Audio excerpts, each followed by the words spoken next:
बंदी छोड़ सतगुरु रामपाल जी भगवान की जय हो।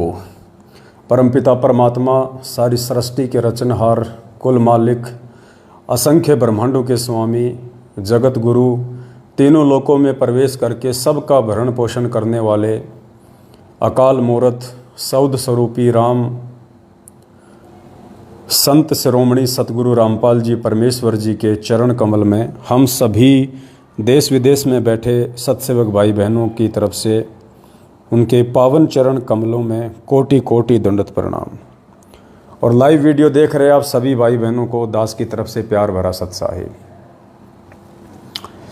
भाई और बहनों, दया परमपिता परमात्मा की, जिनके आशीर्वाद से एक बार पुनः साथ संगति के लिए परमेश्वर ने हमें मौका दिया है।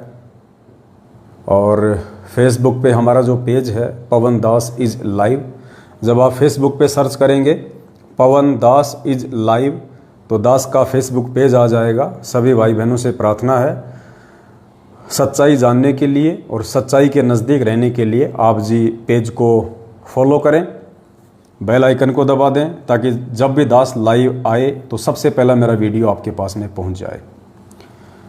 सभी भाई बहन वीडियो को ज़्यादा से ज़्यादा शेयर कर दें। आप भाई बहन वीडियो को शेयर करें, तब तक दास परमात्मा का मंगलाचरण कर लेता है। फेसबुक के सभी ग्रुपों में, फेसबुक की आईडी पे, व्हाट्सएप के ग्रुपों में और पर्सनली आपके संपर्क में जितने भी भगत भाई बहन हैं या आपने जो ब्रॉडकास्ट बना रखे हैं, सभी पर एक बार ये वीडियो का लिंक शेयर कर दीजिए, ताकि ज़्यादा से ज़्यादा संख्या में भगत भाई बहन लाइव जुड़ सकें। और आज के इस वीडियो के 3 मुख्य टॉपिक हैं। सबसे पहला मुख्य टॉपिक रहेगा, 2 पीले पेज आए हुए हैं कल और परसों, उन दोनों पीले पेज के ऊपर विश्लेषण होगा। और उसके बाद में हमारे एक भगत भाई हैं, उनकी एक शंका का समाधान होगा। तो घंटे भर का लगभग वीडियो होगा। तो भाई बहन ज़्यादा से ज़्यादा एक बार वीडियो को हर जगह शेयर कर दे, तब तक हम सभी भाई बहन मिलके परमात्मा का मंगलाचरण करते हैं। वो हर जगह शेयर कर दे।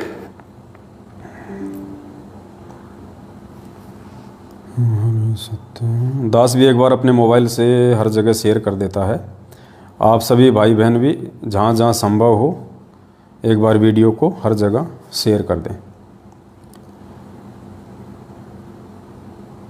क्योंकि इन दिनों 2 पीले पर्चे आए हुए हैं। दोनों पीले पर्चे बहुत ज़्यादा महत्वपूर्ण हैं, जिसकी जानकारी आप सभी भाई बहनों को देनी अति आवश्यक है, ताकि आपकी आंखें खुलें, आपको सच्चाई का पता चले, आपको हकीकत का पता चले, आपके स्टेट कोऑर्डिनेटर और आपके वर्ल्ड कोऑर्डिनेटर की सच्चाई का भाई बहनों को पता चल सके। और धोखे से आप जिन्हें बहुत बड़ा भगत समझ के, बहुत अच्छे क्वालिटी के सेवादार समझ के आप जिनके पीछे लगे हुए हैं, आपकी वहाँ से मोह ममता हटे और सतगुरु रामपाल जी भगवान के वचन अनुसार आप जी भक्ति मार्ग पे ज्ञान को आधार बना के भक्ति करें। तो चलिए, दास परमात्मा का मंगलाचरण करता है, तब तक आप वीडियो को ज़्यादा से ज़्यादा शेयर कर दें। सत साहिब। बंदी छोड़ सतगुरु रामपाल जी भगवान की जय हो। गरीब नमो नमो सतपुरुष को नमस्कार, गुरु की नहीं सुर नर मुनि जन साधवा, संतों सर्वस दीन ही सतगुरु साहिब संत सब दंडोतम प्रणाम।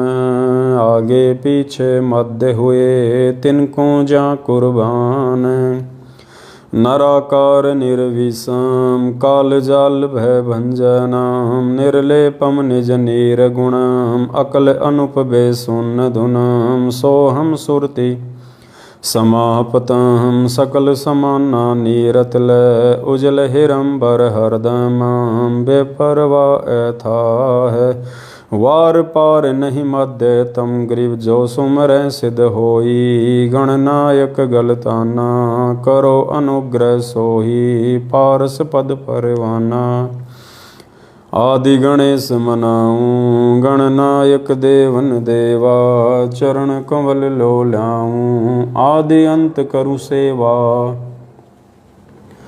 परम शक्ति संगीतम हृदय सिद्धिदाता सोही अविगत गुण है अतीतम सत्य पुरुष निर्मोही जगदम्बा जगदीशम मंगल रूप मुरारी तन मन अर्पों शीशम भक्ति मुक्ति भंडारी सुर नर मुनि जन ध्यावे ब्रह्मा विष्णु महेशा शेष सहस मुख गावे पूजय आदि गणेशा इंद्र कुबेर सरीखा वरुण धर्म राय ध्यावे सुमरथ जीवन जी का मन इच्छा फल पावे 33 कोटि अधारा ध्यावे 88 उतरे भव जल पारा कट है यम की फांसी 33 कोटि अधारा ध्यावे 88 उतरे भव जल पारा कट है यम की फांसी। सत साहे बंदी छोड़ सतगुरु रामपाल जी भगवान की जय हो। एक सभी भाई बहनों से दास की हाथ जोड़ के विनती है, दास की प्रार्थना है, केवल एक बार आप जी जब दास लाइव आता है, केवल एक बार आप जी सत साहिब कह के और कमेंट्स में अपना मैसेज डाल दें।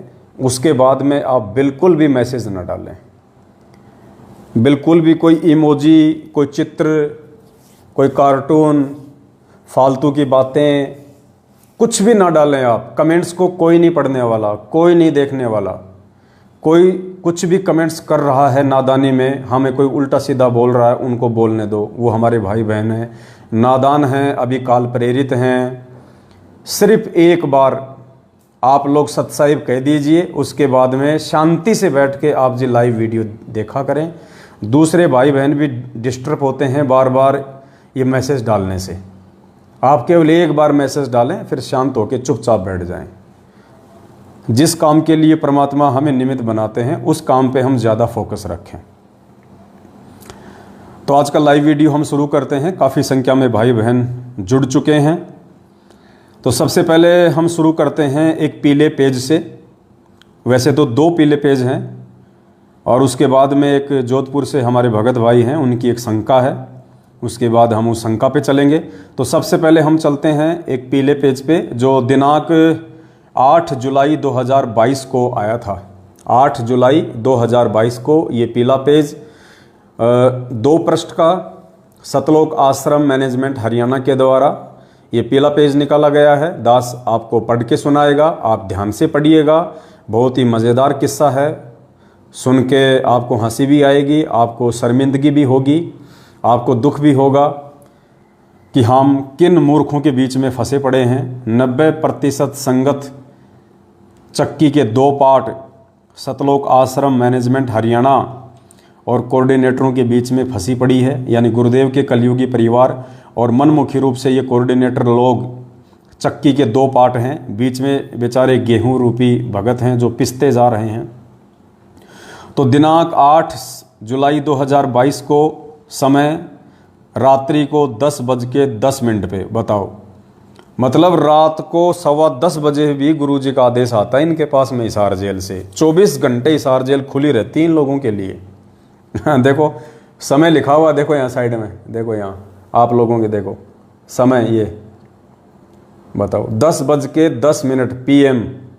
बताओ रात को 10:15 बजे भी हिसार जेल से मैसेज आते हैं गुरुजी के। मतलब इनकी कोई बहुत ऊंची जान पहचान है, कोई मोटा भाई जैसे लोगों से। मन में आता है जब भी गुरुजी को उठा के नींद से और ये लोग मैसेज लिखवा लेते हैं कि गुरुजी पीला पर्चा लिखो फटाफट, टाइम नहीं हमारे पास में, रात को तो टाइम मिलता है हमारे को। तो दिनांक 8 जुलाई 2022 और मैसेज क्या है एक बार सभी भाई बहन ध्यान से पढ़ें। उत्तर प्रदेश की सर्व संगत से प्रार्थना है। उत्तर प्रदेश की संगत के लिए ये पीला पर्चा रात के 10:15 बजे हिसार जेल से गुरुजी से लिखवाया गया है। इन लोगों के अनुसार उत्तर प्रदेश की सर्व संगत से प्रार्थना है कि सतगुरुदेव जी का आदेश आया है कि उत्तर प्रदेश एक बड़ा स्टेट होने के कारण उत्तर प्रदेश को 2 भागों में बांटा गया है। एक पूर्वी उत्तर प्रदेश, दूसरा पश्चिम उत्तर प्रदेश, जिसमें पूर्वी उत्तर प्रदेश में भगत संजीव दास, ये उनके मोबाइल नंबर हैं, संभाग में सेवा संभालेंगे और पश्चिम उत्तर प्रदेश में भगत हरदेश दास संभाग में सेवा संभालेंगे। उत्तर प्रदेश की संगत को ये कह के दो भागों में बांट दिया गया है। उत्तर प्रदेश की संगत के ऊपर दो तानाशाही हिटलर खड़े कर दिए गए हैं, ये कहकर ये बहाना बना के कि गुरुजी का आदेश है, उत्तर प्रदेश बहुत बड़ा है और उत्तर प्रदेश है ना एक भगत के संभलने में नहीं आ रहा, तो उत्तर प्रदेश के दो फाड़ कर दो, दो हिस्से कर दो उत्तर प्रदेश के, एक पूर्वी उत्तर प्रदेश एक पश्चिमी उत्तर प्रदेश। और पूर्वी उत्तर प्रदेश की सेवा संभालेंगे भगत संजीव दास, जो कि पहले से ही उत्तर प्रदेश के स्टेट कोऑर्डिनेटर हैं, संजीव दास। दूसरा कौन संभालेगा? भगत हरदेश दास। तो इन दो महापुरुषों को उत्तर प्रदेश का हिस्सा बांट दिया गया है, उत्तर प्रदेश का विभाजन कर दिया गया है और इन दो महापुरुषों को सेवा दे दी गई है। और संभाग भी लिख दिए हैं, गोंडा, बहराइच, श्रावस्ती, बलरामपुर, बस्ती, सिद्धार्थनगर, संत कबीर नगर, अयोध्या, बाराबंकी, अंबेडकर नगर, सुल्तानपुर, अमेठी, सीतापुर। मतलब आधे जिले तो दे दिए संजीव हुड्डा को, संजीव दास उर्फ संजीव हुड्डा, जो कि बरवाला कांड के समय से ही उत्तर प्रदेश का स्टेट कोऑर्डिनेटर था। और अब इस संजीव दास के साथ में ऐसा क्या हो गया कि अब संजीव दास से उत्तर प्रदेश संभाला ही नहीं जा रहा। ऐसा अचानक से क्या हो गया? जो आदमी पिछले 8 साल से पूरे उत्तर प्रदेश को संभाल रहा है, अब अचानक से ऐसा क्या हो गया कि उत्तर प्रदेश उसके संभालने में नहीं आ रहा और उत्तर प्रदेश के दो भाग कर दिए गए हैं गुरुजी का नाम लेके। दरअसल हकीकत इसके पीछे क्या है वो आपको दास बताएगा। 14 जून 2022 को उत्तर प्रदेश में भी इन्होंने एक फर्जी आश्रम बना रखा है शामली में।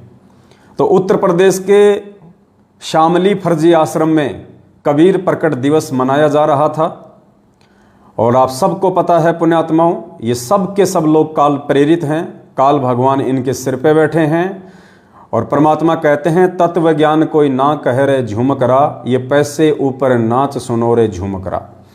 सारा का सारा ड्रामा माया के पीछे हो रहा है, पैसों के लिए हो रहा है। उत्तर प्रदेश का स्टेट कोऑर्डिनेटर संजीव हुड्डा आजकल सतलोक आश्रम मैनेजमेंट हरियाणा की बातें ज़्यादातर नहीं मानता है, अपनी मनमानियाँ करता है, ज़्यादातर पैसा संगत के दान ज्योति पाठ का अपने पास में रख लेता है, मैनेजमेंट को ऊपर नहीं भेजता है। तो मैनेजमेंट को दर्द हो गया कि सारा पैसा हरामखोर अकेला खा रहा है, हम क्या अपनी ऐसी तैसी करवाने के लिए बैठे हैं? हमने किस लिए तेरे को स्टेट कोऑर्डिनेटर बनाया था उत्तर प्रदेश का? ये शामली में हमने क्यों करोड़ों रुपया लगा के ये फर्जी आश्रम खोला है? तेरे अकेले का पेट भरने के लिए, तेरे अकेले का घर भरने के लिए? हम क्या खाएंगे? भैंस का गोबर हमें कौन देगा फिर कमा कमा के? तो इस बात को लेके काफी दिनों से सतलोक आश्रम मैनेजमेंट हरियाणा अर्थात गुरुजी के कलयुगी परिवार के बीच में, अर्थात महेंद्र भगोड़े के बीच में, जो कि गुरुजी का कलयुगी छोटा भाई है। 2014 बरवाला कांड से भगोड़ा घोषित है, पिछले 8 साल से पुलिस के आगे दुम छुपा के छिपता फिर रहा है, जिंदा है या मुर्दा है ये भी भरोसा नहीं है।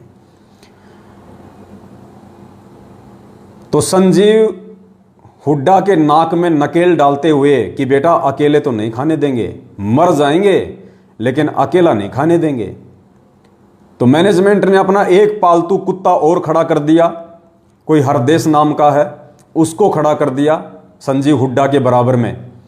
अपने आत्मा एक स्टेट में यदि 2 स्टेट कोऑर्डिनेटर बनेंगे तो जाहिर सी बात है उन दोनों स्टेट कोऑर्डिनेटर में भी 36 का आंकड़ा रहेगा, क्योंकि जहां पूरे स्टेट का माल अकेला संजीव हुड्डा खा रहा था, अब आधे स्टेट का माल दूसरा व्यक्ति खाने के लिए आ गया, तो कुत्ता लड़ाई तो जाहिर सी बात है। भगत तो बन के रहेंगे नहीं वो दोनों, भाई भाई बन के तो रहेंगे नहीं वो दोनों में 36 का आंकड़ा। हरदेश दास जो कि नया है, सतलोक आश्रम मैनेजमेंट हरियाणा के द्वारा भेजा गया, और संजीव हुड्डा जो कि पहले से स्टेट कोऑर्डिनेटर है। तो अब इन दोनों को सेवा बांट दी गई 50-50 उत्तर प्रदेश की। और मजेदार वाकया क्या हुआ, हजारों की संख्या में संगत ने भी अपनी आंखों से देखा कबीर प्रकट दिवस 14 जून 2022, इसी बात को लेके सतलोक आश्रम शामली उत्तर प्रदेश में सतलोक आश्रम मैनेजमेंट हरियाणा के मुख्य व्यक्तियों के बीच में बहस छिड़ गई। पैसों को लेके, माया को लेके, आश्रमों के बंटवारों को लेके। और हुआ क्या पुण्यात्माओं, वो बहस इतनी आगे बढ़ गई, वो बातचीत इतनी आगे बढ़ गई कि उत्तर प्रदेश के स्टेट कोऑर्डिनेटर संजीव हुड्डा और इनका जो वर्ल्ड कोऑर्डिनेटर है देशराज मान, डीडीए फ्लैट सादरा दिल्ली में रहता है, महेंद्र भगोड़े की बुआ का लड़का है, जिसको गुरुजी की बुआ का लड़का भी कह सकते हैं, यानी गुरुजी की बुआ का लड़का। तो गुरुजी की बुआ का लड़का जिसको महेंद्र भगोड़े ने वर्ल्ड कोऑर्डिनेटर बना रखा, यानी सभी कोऑर्डिनेटरों का बाप। हिंदुस्तान के जितने भी स्टेट कोऑर्डिनेटर हैं, जिला कोऑर्डिनेटर हैं, जिला कोऑर्डिनेटर हैं, संभागीय कोऑर्डिनेटर हैं, और देश विदेश के जितने भी जो कोऑर्डिनेटर हैं उन सबका बाप बना रखा है गुरुजी के बुआ के लड़के को, देशराज को। ये देशराज कौन है? ये देशराज वही है, सारनामी है। और 2016 में ये दास के घर पे जयपुर आया था, अपने सारनामी कुछ गुंडों के साथ में 2 गाड़ियां भर के लेके आया था, हॉकी, बेसबॉल, रोड लेके आए थे। और दास जैसा कि बार बार आप लोगों को एक वीडियो दिखाता है मेरी मारपीट का, इन लोगों ने मुझे घर में बंद करके 10-15 मिनट तक जानवरों की तरह हॉकी से, बेसबॉल से मारा था। ये वही देशराज है जो गुरुजी की बुआ का लड़का है, सारनामी। बहुत पहुंचा हुआ भगत है, छोटा मोटा भगत नहीं, आप ऐसा वैसा मत समझना इसको। चौणक ऋषि की तरह बहुत ज़्यादा भक्ति इसके पास में। जैसे चौणक ऋषि ने 4 एटम बम बनाए थे ना, ये पिस्तौल रखता है, ध्यान रखना। इसके साथ ज़्यादा वाद विवाद नहीं करने का, ज़्यादा छेड़ाछाड़ी नहीं करना इसके साथ में। इसको बहुत इज्जत देने का, इसको बहुत प्यार से बोलने का और इससे डरने का। और जहाँ भी आपको देशराज जी दिखाई दें, वर्ल्ड कोऑर्डिनेटर, झुक के सलाम करने का, आदाब आदाब, सलाम साहब, सलाम साहब, ऐसे करने का। नहीं तो ये भाई साहब तमंचा निकाल के, ऐसा निकाल के पिस्तौल, और ये कब क्या कर देंगे कोई भरोसा नहीं है। अगर आपको लाइव एग्जाम्पल देखना है तो आप भिवानी आश्रम में चले जाओ। एक भगत की पैर में इसने गोली मार रखी है, बेचारा आश्रम में पड़ा हुआ है। तो डर के रहने का, अगर भक्ति करनी है, संत रामपाल जी महाराज जी की भक्ति करनी है, तो देशराज जैसे वर्ल्ड कोऑर्डिनेटर से डर के रहने का, उसकी इज्जत करने का। वो आपके घर पे आ जाए, जो मांगे उसको देने का, जो भी मांगे देने का। आप समझ गए होंगे मैं क्या कह रहा हूं। अगर भक्ति करनी है तो रोटी नहीं, रोटी तो खाएगा वो, और भी कुछ मांगे मनोरंजन के लिए तो उसको देने का। नहीं तो वो टिकने नहीं देगा आप लोगों को, गुरुद्रोही का पर्चा निकलवा देगा। हो सकता है आपको पिस्तौल से भी उड़ा दे, कोई बड़ी बात नहीं है। तो वहाँ पे देशराज जी भी पहुँच गए और स्टेट कोऑर्डिनेटर संजीव हुड्डा जी बैठे हुए थे, हरदेश दास जी बैठे हुए थे, और भी गणमान्य व्यक्ति, इज्जतदार व्यक्ति, पहुँचे हुए महानुभाव वहाँ पे बैठे हुए थे। और उत्तर प्रदेश के भाई बंटवारे को लेके, आश्रमों के बंटवारों को लेके बात इतनी ज़्यादा आगे बढ़ गई कि साहब देशराज और स्टेट कोऑर्डिनेटर संजीव हुड्डा दोनों में कुत्ता लड़ाई छिड़ गई। संजीव हुड्डा देशराज को मार रहा है, देशराज संजीव हुड्डा को मार रहा है, कुत्ता लड़ाई। 10-15 तो संजीव हुड्डा ने मारे, 10-15 देशराज ने मारे। और पूरी संगत ने देखा वहां पे, सिर्फ आश्रमों के बंटवारों को लेके।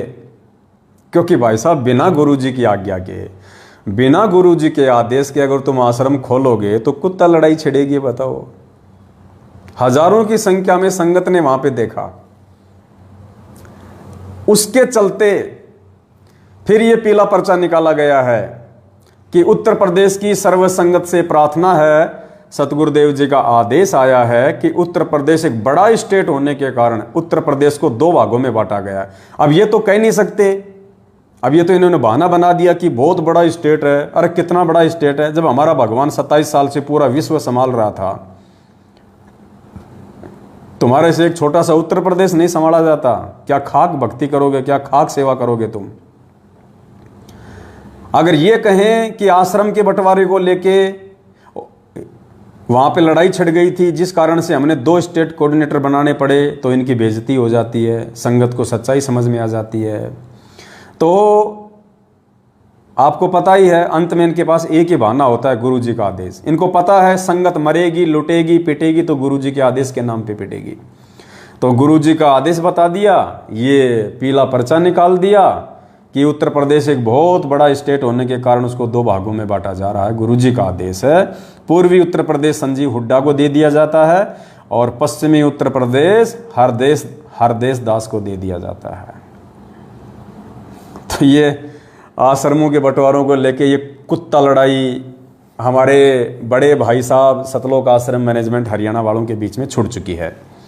अब दास आपको थोड़ा सा इनका चरित्र भी बता देता है, दोनों महापुरुषों का। देखो जी, देश राज्य के बारे में मैं ज़्यादा देखो कुछ नहीं बोलूँगा, हाँ, क्योंकि देखो बंदूक रखता है वो, पिस्तौल रखता है भाई उसका कोई भरोसा नहीं भाई, कब किसके पैर में मार दे, कब किसकी कनपटी में मार दे, क्योंकि ये तो गुंडे आदमी हैं, ये भगत तो है नहीं, ये तो गुंडे आदमी हैं, माफिया हैं, गैंगस्टर टाइप के आदमी हैं। ये तो खाली भगत तो खाली एक लिबास पहन रखा है, भगत का तो खाली एक चोला पहन रखा है। जैसे राजनीति में आने के बाद में राजनेता लोग होते हैं, वो सफ़ेद सफ़ेद कपड़े तो केवल दिखावे के लिए पहनते हैं कि हम बहुत शांति प्रिय आदमी हैं, बहुत शांति पसंद आदमी हैं, हम बहुत सीधे साधे आदमी हैं। देखो खाली एक 200-500 रुपये का कुर्ता पजामा पहनते हैं खादी का, वो तो केवल जनता में दिखाने के लिए, अंदर वो क्या क्या करते हैं वो सबको पता है।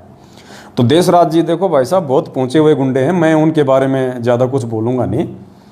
और ऐसे गुंडे सदियों के बाद कभी कभी कोई माता पैदा करती है, तो उस माता को भी मेरा नमन है जिसने ऐसा महान गुंडा पैदा कर दिया संत रामपाल जी भगवान की संगत को बर्बाद करने के लिए। हाँ भाई, थोड़ी इज्जत से बोला करो, ऐसे मत बोला करो उनको गुंडा उंडा। हाँ, ऐसे वो गर्म खोपड़ी का आदमी है, आपने देखी नहीं उसकी फोटो? दिखाऊं क्या? एक सेकंड, कहाँ गए गुंडे महाराज? वो देशराज जी महाराज कहाँ गए? ये देखिए, देखा शकल से ही गुंडा लग रहा है, एक नंबर का। बताओ, इज्जत दिया करो जब तुम्हारे घर पे आऊँ मैं, तो कभी ये सलाम ठोका करो इनको, नहीं तो ये बगल में पिस्तौल रखता है, लाइसेंस भी ले रखा है, ध्यान रखना, मारने के बाद में फिर कुछ नहीं। और संजीव हुड्डा जी के भी दर्शन करवा देते हैं आपको थोड़े से। ये देखिए, ये हैं संजीव हुड्डा जी, ये देखिए, ये संजीव हुड्डा है उत्तर प्रदेश का स्टेट कोऑर्डिनेटर, जो अकेला अरे नालायक इंसान, थोड़ा थोड़ा उनको भी दे देता। अब गया ना है, अगर थोड़े थोड़े टुकड़े अगर उन बड़े कुत्तों को भी डालता रहता और थोड़े थोड़े टुकड़े तू भी खाता रहता तो नहीं जाता ना उत्तर प्रदेश हाथ से, हैं? अब करवा लो अपनी ऐसी तैसी, दे दिया आधा उत्तर प्रदेश अपने मामा जी को। मूर्ख आदमी, सलाह ले लेता, 7 साल से शंका समाधान कर रहे हैं, अकेले में फ़ोन कर देता कि भगत जी मेरी ऑडियो को वायरल मत करना और मेरे को ये सलाह दे दो, ऐसी स्थिति में मेरे को क्या करना चाहिए, तो दास तेरे को बता देता। मूर्ख आदमी, ना घर का रहा ना घाट का, धोबी का कुत्ता बन के रह गया, आधा उत्तर प्रदेश दे दिया। ऐसे 7 साल से ऐसे ही रगड़म पट्टी खेल रहा था क्या? नालायक आदमी। ऐसे मूर्ख व्यक्ति पैदा हो गए दुनिया में,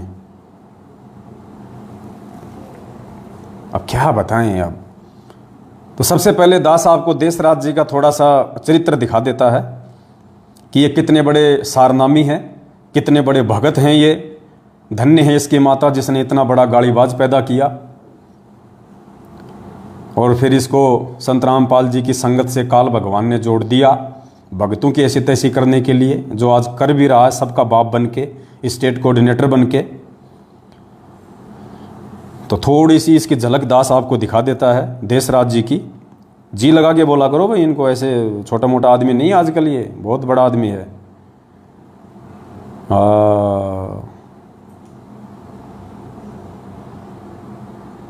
देखिए, जब ये देशराज जी दास के घर पे आए, दास के साथ में मारपीट की इन्होंने, उसके बाद में दास ने सोशल मीडिया पे इनकी फ़ोटोएं डालनी शुरू कर दी, पोस्टर बना के डालने शुरू कर दिए थे। तो उसके बाद इसने क्या किया, मेरे को व्हाट्सएप कॉल किया किसी दूसरे के नंबर से मेरे को व्हाट्सअप कॉल किया। अब खुदा न खास्ता उस समय मैंने दूसरे मोबाइल में रिकॉर्डिंग चालू कर रखी थी, ये भी मालिक की दया थी, परमात्मा ने रिकॉर्डिंग इसकी करवानी थी, क्योंकि व्हाट्सअप कॉल पे रिकॉर्डिंग होती नहीं। तो इसने सोचा जी भर के गालियाँ निकाल ले, और व्हाट्सअप कॉल पे रिकॉर्डिंग होती नहीं। लेकिन मालिक तो अंतर्यामी है। जिस समय इसका फ़ोन आया, दास ऐसे मोबाइल में कुछ रिकॉर्डिंग कर रहा था, तो रिकॉर्डिंग वो चालू रह गई। तो भाई साहब की वो व्हाट्सएप कॉलिंग की रिकॉर्डिंग जो है वो रिकॉर्ड हो गई। तो जब मैंने इसके फ़ोटो डालने शुरू किए सोशल मीडिया पे, तो ये तो सामाजिक आदमी है, ये तो समाज में ज़्यादा उठता बैठता है, इसका तो भाईचारा जगत में ज़्यादा है, भगतों में भाईचारा कम है, जगत में ज़्यादा है। तो इसने देखा कि तेरी तो फ़ोटो वायरल हो रही है, तेरी तो बेइज्जती हो जाएगी, लोग तेरे बारे में क्या सोचेंगे अगर तेरे किसी यार दोस्त ने, तेरे किसी माफिया गैंगस्टर भाई ने अगर देख लिया, तो तेरी तो इज्जत कहीं की नहीं रहेगी। तो गुस्से में भर के इसने दास को फ़ोन किया, और क्या बोलता है, ऑडियो ध्यान से सुनना। ये दास को कहता है कि हरामजादे मेरी फ़ोटो क्यों डाल रहा है। दास ने कहा भी डालूंगा, एक बार नहीं 1000 बार डालूंगा। तो कहा कि तेरी छोरी को मैं कोठे पे बैठा दूंगा। क्या बोला देशराज, तेरी लड़की को कोठे पे बैठा दूंगा। कोठे पे मतलब इसके कोठे वालियों से भी संपर्क है भाई साहब। देशराज दिल्ली वाले के, सतलोक आश्रम मैनेजमेंट हरियाणा के, गुरुजी के बुआ के लड़के के, देशराज मान के, जो सादरा में डीडीए फ्लैट में रहता है, साथ में पिस्तौल रखता है, गुंडे जैसी शक्ल वाला है, वो बोला कि तेरी छोरी को अर्थात तेरी बेटी को मैं कोठे पे बैठा दूंगा अगर तूने दोबारा मेरी फोटो डाली तो। इसका मतलब कोठे वालियों से भाई साहब के गहरे संबंध हैं दिल्ली में कोठे वालियों से इसके बहुत गहरे संबंध हैं। वरना ऐसे कौन बैठा देगा, ऐसे कौन बैठाएगा, कौन बैठाने देगा ऐसे कोठों पे भाई किसी भी अनजान को। तो ये बात वही कह सकता है जिसके ऑलरेडी कोठे वालियों से, वेश्याओं से जिसके संपर्क हैं। तो देख लो भाई, तुम्हारा स्टेट कोऑर्डिनेटर, ये तुम्हारा वर्ल्ड कोऑर्डिनेटर, और हाँ ये तो वर्ल्ड कोऑर्डिनेटर है भाई, इसकी तो मतलब विदेशों तक इसकी कोठेवालियों से जान पहचान होगी फिर तो, क्योंकि विदेशों में भी जाता है ये तो कोठेवालियों के तो आपस में लिंक होते हैं देश विदेश में। तो इसके तो भाई ये तो विदेशों में भी बैठा सकता है कोठे पे। तो बोला तेरे लड़के को कोठे पे बैठा दूंगा। एक सारनामी के वचन है ये, एक सारनामी भगत के वचन, गुरुजी के रिश्तेदार के वचन, जिनको कुछ संगत का मूर्ख तबका बहुत बड़ा भगत समझ के अपने आप को धन्य मानता होगा जब ये उसके घर पे आता होगा। और नालायक को ये पता नहीं कि जब ये तुम्हारे घर पे आता होगा तो इसकी नज़र तुम्हारी बहन बेटियों पे रहती होगी। क्योंकि परमात्मा कहते हैं कुत्ते की नज़र हड्डी पे रहती है और सूअर की नज़र टट्टी पे रहती है। कुत्ते की हड्डी पे, सूअर की टट्टी पे। और ऐसे जो माफिया टाइप के जो व्यक्ति होते हैं, जो भगत के नाम पे गुंडे, तो उनकी नज़र कहाँ रहती होगी सोचो। जो मुझ पवन दास को, एक भगत को, अपने भगत भाई को ये कह रहा है कि तेरी बेटी को मैं कोठे पे बैठा दूंगा, तो ऐसा व्यक्ति, ऐसा वर्ल्ड कोऑर्डिनेटर जब आपके घर पे आएगा तो उसकी नज़र आपकी माँ और बहन बेटी पे रहेगी। यदि युवा है तो बूढ़ियों पे नज़र नहीं डालता ये, क्योंकि वर्ल्ड कोऑर्डिनेटर है, इसको क्या कमी है भाई साहब। बूढ़ी औरतों पे क्यों नज़र डालेगा ये। अनाप शनाप संगत का पैसा करोड़ों की संख्या में है। जब मर्जी आवे, इसने अपना पासपोर्ट बनवा रखा, वीज़ा इसके जेब में रहता है। जब मर्जी अमेरिका जाए, जब मर्जी नेपाल जाए, जब मर्जी पाकिस्तान जाए, क्योंकि वर्ल्ड कोऑर्डिनेटर है। हराम का पैसा 24 घंटे इसकी जेब में रहता है संगत का।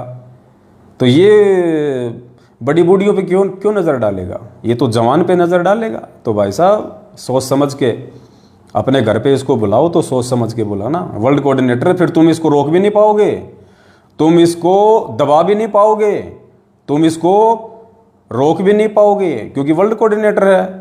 अगर भक्ति करनी है तो फिर इसकी हर बात माननी पड़ेगी, गुलामी सहन करनी पड़ेगी। तो सुनिए देशराज भाई साहब क्या कह रहे हैं कि तेरी छोरी को कोठे पे बैठा दूंगा। और फिर दास को क्या कह रहा है कि अपने साले के मुंह में मूतूंगा, अपने साले के मुंह में मूतूंगा। बताओ, मेरे मुंह में मूतेगा वो। अब बताओ, इसने मुंह में मूतने की रिहर्सल भी कर रखी है। अब हो सकता है अपने परिवार वालों के मुंह में मूतता होगा ये, तो इसने वो रिहर्सल कर रखी है मुंह में मूतने की। वरना ऐसे कैसे मूत देगा मुंह में, एक बात बताओ, ऐसे कैसे मूत देगा। तो इसको अच्छे से पता है कि मुंह में कैसे मूता जाता है। वर्ल्ड कोऑर्डिनेटर भाई, पावर है इसके पास, मुंह में मूत दे, आंख में मूत दे, मूत दे तो मूत दे, कौन सी बड़ी बात है बताओ। घर की भाई लिखने वाला काका, इसको कौन रोक दे भाई साहब। तो ये बहुत पहुंचा हुआ आदमी है, बहुत पहुंचा हुआ महापुरुष है।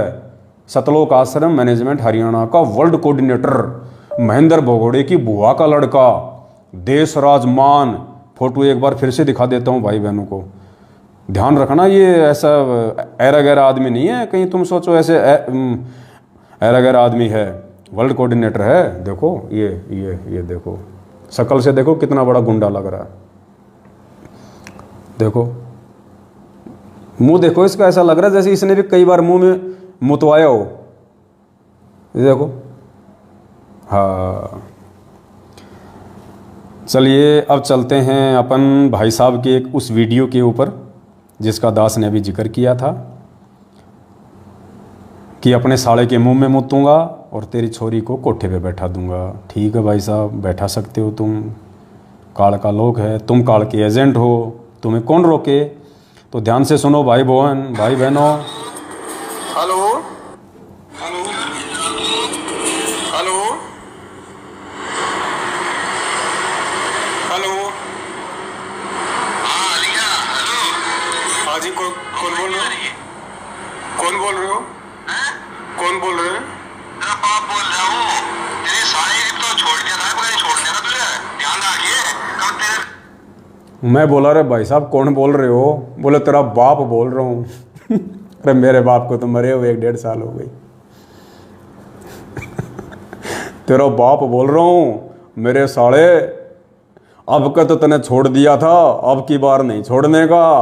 बताओ, मतलब 2016 में तो तेरे को मार के नहीं गए, छोड़ दिया था, अब की बार नहीं छोड़ूंगा, तेरा बाप बोल रहा हूँ। वाह जी बापू जी। देशराज, मेरा भी दूसरा नाम देशराज ही है, गांव में मेरे को देशराज ही कहते हैं। पवन तो मेरा डॉक्यूमेंट्स में नाम है, बाकी मेरे रिश्तेदार गांव वाले सब मेरे को देशराज ही कहते हैं। तो बोलो देशराज का देशराज बाप। यार कमाल के स्टेट कोऑर्डिनेटर पाल रखे हैं महेंद्र भगोड़े ने भाई, कमाल के गुंडे पाल रखे हैं भाई, तगड़े। हेलो हेलो हेलो, हाँ लिया। हेलो हाँ जी, कौन बोल रहे हो? कौन बोल रहे हो? कौन बोल रहे हो? तेरा बाप बोल रहा हूँ। तेरे सारे तो छोड़ दिया था, कोई छोड़ने का तुझे ध्यान रखिए कब तेरे दिमाग में क्रॉस कहीं हो। कौन बोल रहे हो बड़े भैया? छोड़ दिया तो बच्चे नहीं उठाऊंगा और इसे उठाऊंगा उठ में जो तू बड़ा बड़ा लैंडलॉर्ड है क्या? अरे यार गाड़ी थोड़ी निकालते भाई साहब ऐसे। नहीं गाड़ी नहीं निकालते, तू ये काम क्यों कर रहा तू? हाँ मेरी फोटो लगाकर बदतमीजी भेज देगी मुझे। भाई साहब आप अपने आप को परम संत रामपाल जी महाराज का शिष्य कहते हो और आप गालियां निकाल रहे हो, कैसे भगत हो आप? तू कौन होता है मेरे सब पूछने वाला? पूछने वाला क्यों नहीं होता हूँ मैं? जो गाली निकालेगा उससे सवाल जवाब नहीं किया जाता क्या? अरे तू फोटो कैसे डाला मेरे? फोटो डालूंगा, 1000 बार डालूंगा, 100 बार डालूंगा। अब क्या बात है? मुंह मुद्दों में ध्यान रखिए और डाल तो मुंह में मुद्दोगे, ध्यान रख, मुंह में मुद्दोगे क्या? अरे भाई साहब नहीं, कपड़ा दो भगत जी, कपड़ा दो। वो कहाँ है मेरा? वो दो, वो वाइट वाला दो, पीछे रखा भगत जी। ऐसे नहीं, वैसे नहीं बात बनती, ऐसे नहीं। पता नहीं भाई साहब, इसका कोई भरोसा नहीं है भगत जी, ये कब मूत दे, ये मोबाइल में मूत दे, इसका भरोसा नहीं, क्योंकि ये वर्ल्ड कोऑर्डिनेटर है। छोटा मोटा कोऑर्डिनेटर हो तो बात अलग है, अब वर्ल्ड कोऑर्डिनेटर क्या पता मुंह में मूत दे, तो मैं तो अपना मुंह का पहले ही इंतजाम कर लेता हूँ। बताओ कौन बोल रहे हैं? तेरा बाप बोल रहा हूँ। तेरे सारे तो छोड़ दिया था, कोई छोड़ने का तुझे ध्यान रखिए कब तेरे दिमाग में क्रॉस कहीं हो। कौन बोल रहे हो बड़े भैया? छोड़ दिया तो बच्चे नहीं उठाऊंगा और इसे उठाऊंगा उठ में जो तू बड़ा बड़ा लैंडलॉर्ड है क्या? अरे यार गाड़ी थोड़ी निकालते भाई साहब ऐसे। नहीं गाड़ी नहीं निकालते, तू ये काम क्यों कर रहा तू? हाँ मेरी फोटो लगाकर बदतमीजी भेज देगी मुझे। भाई साहब आप अपने आप को परम संत रामपाल जी महाराज का शिष्य कहते हो और आप गालियां निकाल रहे हो, कैसे भगत हो आप? तू कौन होता है मेरे सब पूछने वाला? पूछने वाला क्यों नहीं होता हूँ मैं? जो गाली निकालेगा उससे सवाल जवाब नहीं किया जाता क्या? अरे तू फोटो कैसे डाल रहा है? फोटो डालूंगा, 1000 बार डालूंगा, 100 बार डालूंगा। अब क्या बात है, मुंह मुद्दों में ध्यान रखिए। और दाल तो मुंह में मुद्दों के ध्यान रख, मुंह में मुद्दों के क्या।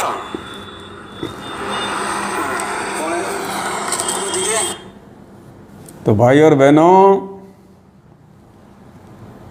जय बोलो मुंह में मूतने वाले बाबा की जय हो, देश राजमान की जय हो, सतलोक आश्रम मैनेजमेंट वर्ल्ड कोऑर्डिनेटर मुंह में मूतने वाले बाबा की, मूतनाथ बाबा की जय, मूतनाथ बाबा की जय हो।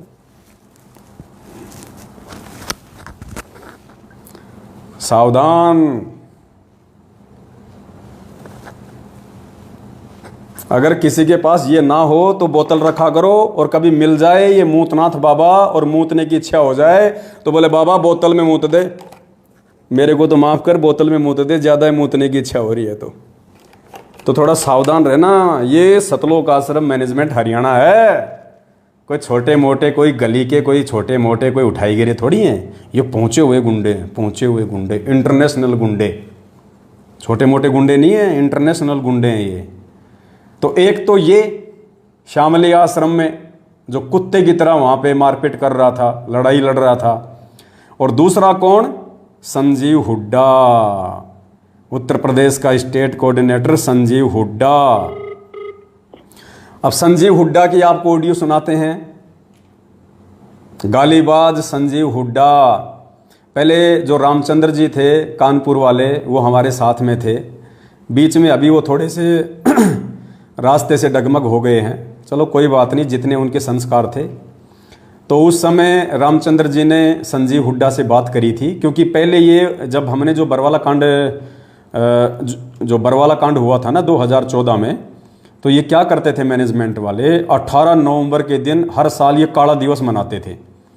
तो रामचंद्र जी ने सवाल किया, भाई काला दिवस क्यों मना रहे हो, लखनऊ में क्या कर रहे हो, 18 नवंबर को क्या कर रहे हो।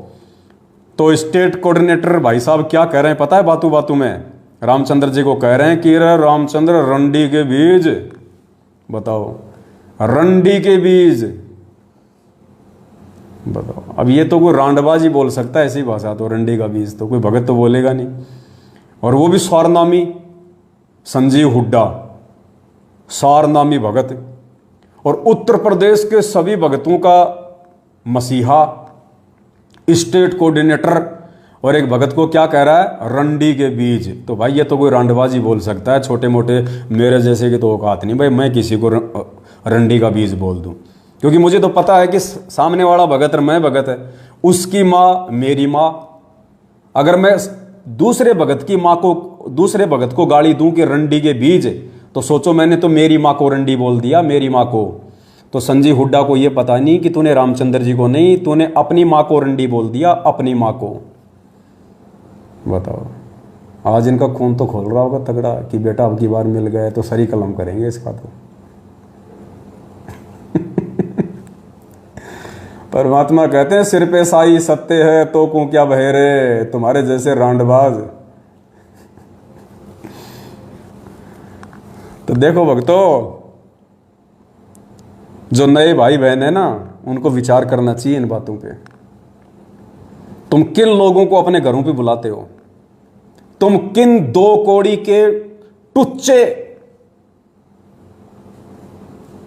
किन 2 कौड़ी के टुच्चे गुंडे मवालियों की तुम गुलामी कर रहे हो, भगत के नाम पे धब्बे, जिनको बोलने तक की तमीज नहीं।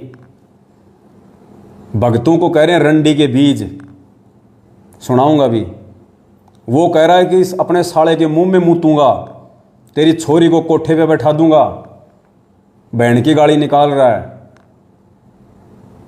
ये जो नई संगत है ना, जो नई संगत जुड़ रही है फर्जी नामदान केंद्रों से, मेरी उन सभी भाई बहनों से प्रार्थना है, तुम इंसान हो या जानवर हो। अगर तुम जानवर हो, तुम्हारे अंदर बुद्धि नहीं है, तब तो ठीक है। बेबुद्धि लोगों को तो ऐसे ही गुंडे मवाली लोगों के हाथों में रहना चाहिए।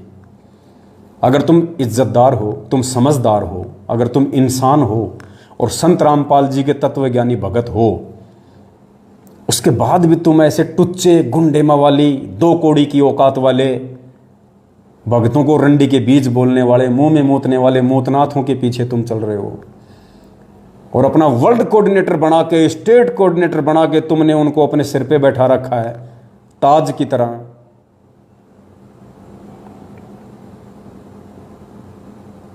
भाई विचार करने की बातें हैं ये।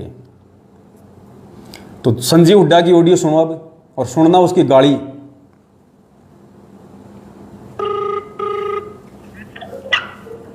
हेलो, संजीव हुड्डा जी सत्ता है।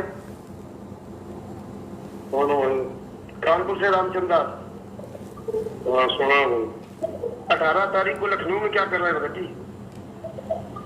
क्या करना? क्या करना है? मैसेज पूरे देश में डाला तो बताइए ना 18 तारीख को आप क्या कर रहे हो भगत जी? यूपी के स्टेट कोऑर्डिनेटर हो तो आप जवाब दो ना भगत जी। भक्तों को देते हैं भाई जवाब।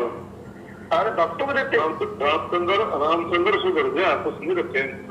अरे आप हम सुधरे या ना सुधरे, आप इसका जवाब दो। आप 18 नवम्बर को लखनऊ में। अरे मैं सुधार दो ना फिर। अरे तुम क्यों सुधारने क्यों नहीं आ रहे हो? आ जाओ ना सुधारने के लिए। अरे मान जा, रामचंद्र कुछ नहीं रखा। डाक कभी नहीं मानेगा, तुम्हारे जैसे गद्दारों को करता रहेगा। और आप जवाब दो ना, दुनिया की बातें छोड़ो, आप ये जवाब दो 18 नवंबर को लखनऊ क्या कर रहे हो? संजीव हुड्डा जी ये धमकियां देना छोड़ दो।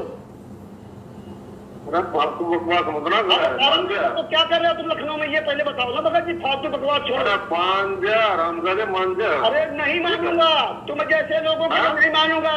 ये गालियां तुम देते रहो। 18 नवंबर को तुम क्या कर रहे हो ये पहले बताओ। पुण्यात्मा क्या कह रहा हो? डंडा दे दूंगा। कहाँ दे देगा अब मैं तो नहीं बता सकता आप लोगों को, आपने सुना ही होगा, बोले तेरे डंडा दे दूंगा। रामचंद्र जी से प्रार्थना करता हूँ भाई, कोई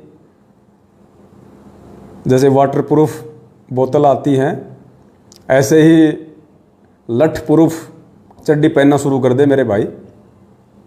ये महागुंडे आदमी हैं, इनका कोई भरोसा नहीं है। क्या कह रहा ध्यान रखना, डंडा दे दूंगा तेरे। ये स्टेट कोऑर्डिनेटर के वर्ड हैं, स्टेट कोऑर्डिनेटर के। बताओ, डंडा दे दूंगा, बताओ ये भाषा है? ये सारनामी भगत की भाषा है, संत रामपाल जी के सारनामी भगत की और लाखों भगतों के बाप बने बैठे स्टेट कोऑर्डिनेटर की भाषा है कि तेरे पिछवाड़े में लठ दे दूंगा। रामचंद्र भाई लठ पूर्व चड्डी बनवा ले कहीं से, अगर बनती है तो, मुझे तो पता नहीं है भाई। तो क्या कर रहे हो तुम लखनऊ में ये पहले बताओ ना भगत जी। फालतू बकवास छोड़ो। मान जा रामजादे मान जा। अरे नहीं मानूंगा, तुम जैसे लोगों को नहीं मानूंगा। ये गालियां तुम देते रहो। तुम क्या कर रहे हो ये पहले बताओ। संजीव हुड्डा जी स्टेट कोऑर्डिनेटर, ये गालियां देना बंद कर। मुर्गा बना रोड पर ध्यान रखिए। लखनऊ में क्या मुर्गा बना के मारूंगा साले का रोड पे।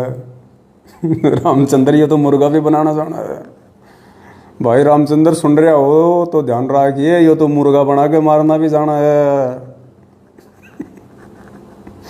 मुर्गा बना के मारूंगा, मुर्गा।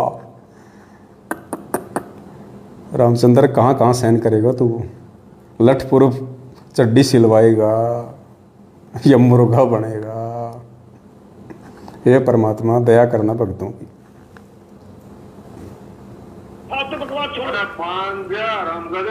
अरे नहीं मानूंगा, तुम जैसे लोगों को नहीं मानूंगा। ये गालियां तुम देते रहो।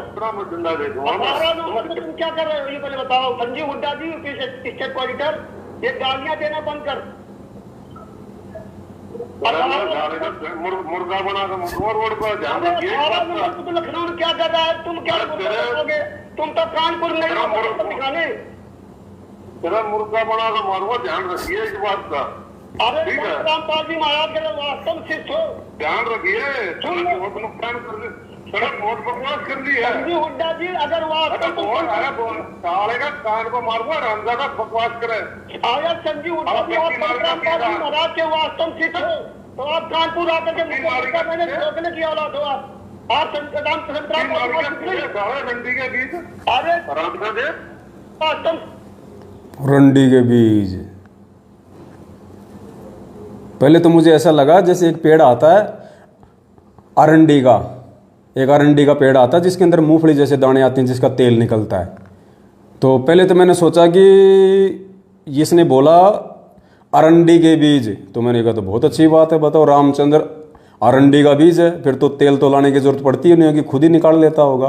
फिर मैंने ध्यान से सुनी ऑडियो, तो इसमें क्या था, अरंडी के बीज। कहाँ अरंडी और कहाँ रंडी।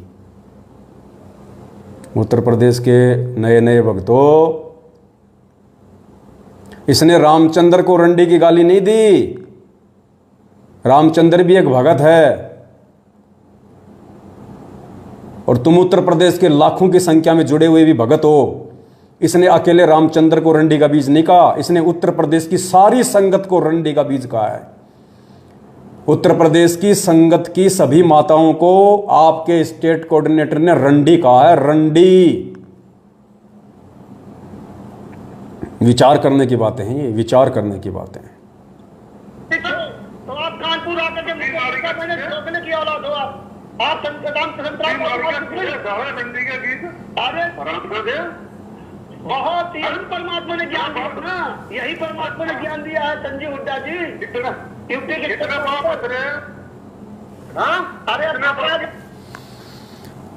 अपने आत्माओं परमात्मा कहते हैं, हाथ कंगन को आरसी क्या, पढ़े लिखे को फारसी क्या।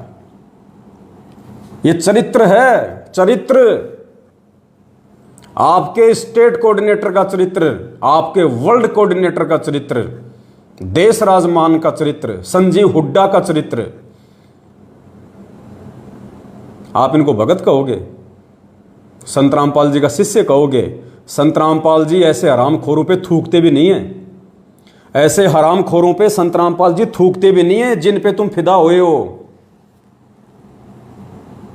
इसीलिए तो संगत अकाल मौत मर रही है, ऐसे गुंडों की संगति करके, ऐसे गाड़ीबाजों की संगति करके तो संगत अकाल मौत मर रही है आज। क्योंकि मर्यादा तो है ही नहीं किसी की, मर्यादा सबकी तोड़वा रखी है। तो उत्तर प्रदेश को दो हिस्सों में बांट दिया गया है। शामली आश्रम में इन दोनों महापुरुषों की लड़ाई हुई, भीष्म पिता और द्रोणाचार्य की, और उसके बाद में दो हिस्सों में उत्तर प्रदेश को बांट दिया गया है। एक हिस्से के भक्तों को लूटने के लिए संजीव हुड्डा को आगे कर दिया गया है, और एक हिस्से के भक्तों को लूटने के लिए हरदेश दास को आगे कर दिया गया है। अब हम चलते हैं दूसरे पीले पर्चे पे। देखो, दास की सेवा है तुम लोगों को एज इट इज हकीकत सामने रखने की। अब मुझे नहीं पता उसके बाद किसका क्या रिएक्शन होगा,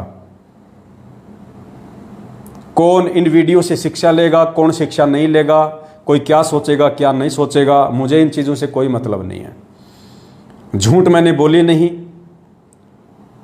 3 का 13 लगा के मैंने कोई बात कही नहीं, निंदा चुगली मैंने किसी की नहीं, क्योंकि मेरे गुरुजी कहते हैं कि साचा शब्द कबीर का प्रकट किया जगमाही, और जैसे को तैसा कहे सो तो निंदा नाही। चोर को चोर कहना, मूतनाथ को मूतनाथ कहना, भड़वे को भड़वे कहना, सही को सही कहना, उसकी निंदा चुगली में नहीं आता है। हकीकत आप लोगों को मैंने दिखा दिया, वीडियो इन दोनों के दिखा दिए, शब्द इन दोनों के दिखा दिए, रिकॉर्डिंग इन दोनों की दिखा दी, फोटो इन दोनों की दिखा दी, पीला पर्चा इन्हीं का भेजा हुआ दिखा दिया आपको, और हकीकत आपको बता दी। अब बताओ मैंने किसकी निंदा चुगली कर दी भाई? मैंने तो हकीकत बताई है। जैसे मेरे गुरुजी नकली संतों की हकीकत बताते हैं, वैसे ही मैंने इन नकली भक्तों की हकीकत बताई है कि सावधान रहना, अपने घर पे ऐसे गुंडों को मत बुलाना कभी भी कोऑर्डिनेटर समझ के। अब चलिए हम दूसरे पीले पर्चे पे चलते हैं। ये दूसरा एक पीला पर्चा है, एक ही पेज का है। ये दिनांक 18 जुलाई 2022 को आया है। ये देखिए 18 जुलाई 2022, समय शाम के 5:05 पे। बताओ, मतलब टाइम भी बिल्कुल एक्यूरेट लिखते हैं ये, 5:30, 5, 6, 6:30 ऐसे नहीं लिखते ये, 10 मिनट, 15 मिनट, 20 मिनट ऐसे लिखते हैं ये। जैसे मार्केट में कहते हैं ना कि ये शर्ट कितने की है, 999 रुपये की, अच्छा ये टोपी 199 रुपये की। तो इसी प्रकार ये टाइम भी बिल्कुल ऐसे रखते हैं, 5:05, 10:15, ताकि भक्तों को यकीन हो जाए कि वास्तव में मतलब टाइम से पीले पर्चे आते हैं जेल से, बिल्कुल एक्यूरेट। तो 18 जुलाई 2022 का ये पीला पर्चा है, और क्या लिखा हुआ है, सॉरी ये 18 जून का है, 18 जून का है। सभी सोशल मीडिया सेवादारों से निवेदन है, सतलोक आश्रम मैनेजमेंट हरियाणा इस पीले पर्चे के माध्यम से गुरुजी का आदेश बता के जितने भी सोशल मीडिया सेवादार हैं, सोशल मीडिया सेवादार जो भक्तों को मोबाइल चलाना सिखाते हैं, भक्तों को ट्विटर चलाना सिखाते हैं, इंस्टाग्राम चलाना सिखाते हैं, फेसबुक चलाना सिखाते हैं, यूट्यूब के चैनल बनाना सिखाते हैं, उन सभी सोशल मीडिया सेवादारों के लिए ये आदेश है। क्या आदेश है? सभी सोशल मीडिया सेवादारों से निवेदन है कि कोई भी सोशल मीडिया सेवादार किसी भी भगत आत्मा को सोशल मीडिया की ट्रेनिंग या सोशल मीडिया की सेवा सिखाने के लिए किसी भी भगत आत्मा के घर पर नहीं जाना है। आश्रम, नामदान केंद्र, यहां जहां सत्संग हो वहां पर सोशल मीडिया सेवा सिखाएं।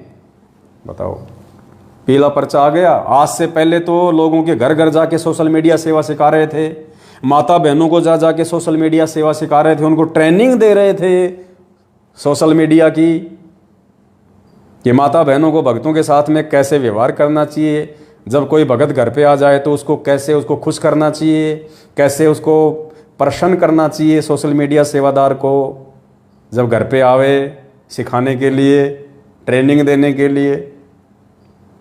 अब अचानक से ऐसा क्या हो गया कि उन सोशल मीडिया सेवादारों को बैन कर दिया गया है कि किसी भी भगत के घर पे जाके सोशल मीडिया की ट्रेनिंग नहीं दोगे। अगर सोशल मीडिया की ट्रेनिंग देनी है तो आश्रम में दो, नामदान केंद्र पे दो, या जहां सत्संग हो तो सबके सामने दो। यानी अकेले में किसी भी मां बहन को सोशल मीडिया की ट्रेनिंग देने के लिए कोई भी भगत किसी के घर नहीं जाएगा। अब ऐसा क्या हो गया? अब ऐसा इसलिए हो गया क्योंकि 3 मुकदमे संगत में हो गए। संगत में 3 मुकदमे हो गए। मुकदमे क्या हो गए? ट्रेनिंग तो देने गया था माता बहनों को सोशल मीडिया की, और ट्रेनिंग कोई और दे के आ गया। बताओ, जिसकी वजह से ये पीला पर्चा निकालना पड़ा। ऐसे निकम्मे ट्रेनिंग देने वालों की वजह से नालायक समझते भी नहीं है किस समय पे क्या ट्रेनिंग देनी चाहिए, उल्टी ट्रेनिंग दे के आ जाते हैं। ये नहीं देखते कि मैं क्या ट्रेनिंग देने आया हूं, और ट्रेनिंग कुछ और दे देता हूं वहां उनको जाके। इसलिए पीला पर्चा निकालना पड़ गया। 1-2 नालायक की वजह से और सैकड़ों ट्रेनिंग देने वालों की बाट लगा दी। वो गालियां निकाल रहे होंगे बाकी ट्रेनिंग देने वाले कि नालायक ने हमारा और सत्यानाश कर दिया, बढ़िया टाइम पास हो जाता था। कर दिए कांड। अब ये भी मुझे बताना पड़ेगा कि वो 3 क्या कांड हो गए। अब ये लोग सतलोक आश्रम मैनेजमेंट हरियाणा के सोशल मीडिया ट्रेनिंग सेवादार ये माता बहनों के घरों में जाते थे उनको ट्रेनिंग देने के लिए। अब कोई बूढ़ी औरत तो मोबाइल चलाएगी नहीं, कोई बूढ़ी औरत को तो ट्रेनिंग ये लोग देते नहीं है। अब जवान जवान माता बहनों को ट्रेनिंग देते हैं, और ऐसे समय पे जाते हैं जब कोई होता ही नहीं घर पे, या तो रात को जाएंगे, पति बेचारा थक आ रहा आएगा, दूसरे कमरे में जाके सो जाएगा, वो ट्रेनिंग देता रहता है।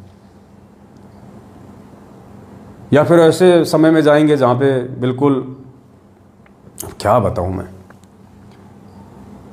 परसों आपने सुना होगा ऑडियो में, ऐसे ही ट्रेनिंग देने के लिए गया था और 3 दिन उसी के घर पे रुक गया, और किसी ने उसकी सासू माँ को बताया, किसी ने उसकी सासू माँ को बताया कि ये जो तेरे बेटे की बहू है ना, ये ठीक नहीं चल रही आजकल, ये जाती है पुस्तक सेवा करने और वहाँ पे और ही कुछ हो रहा है।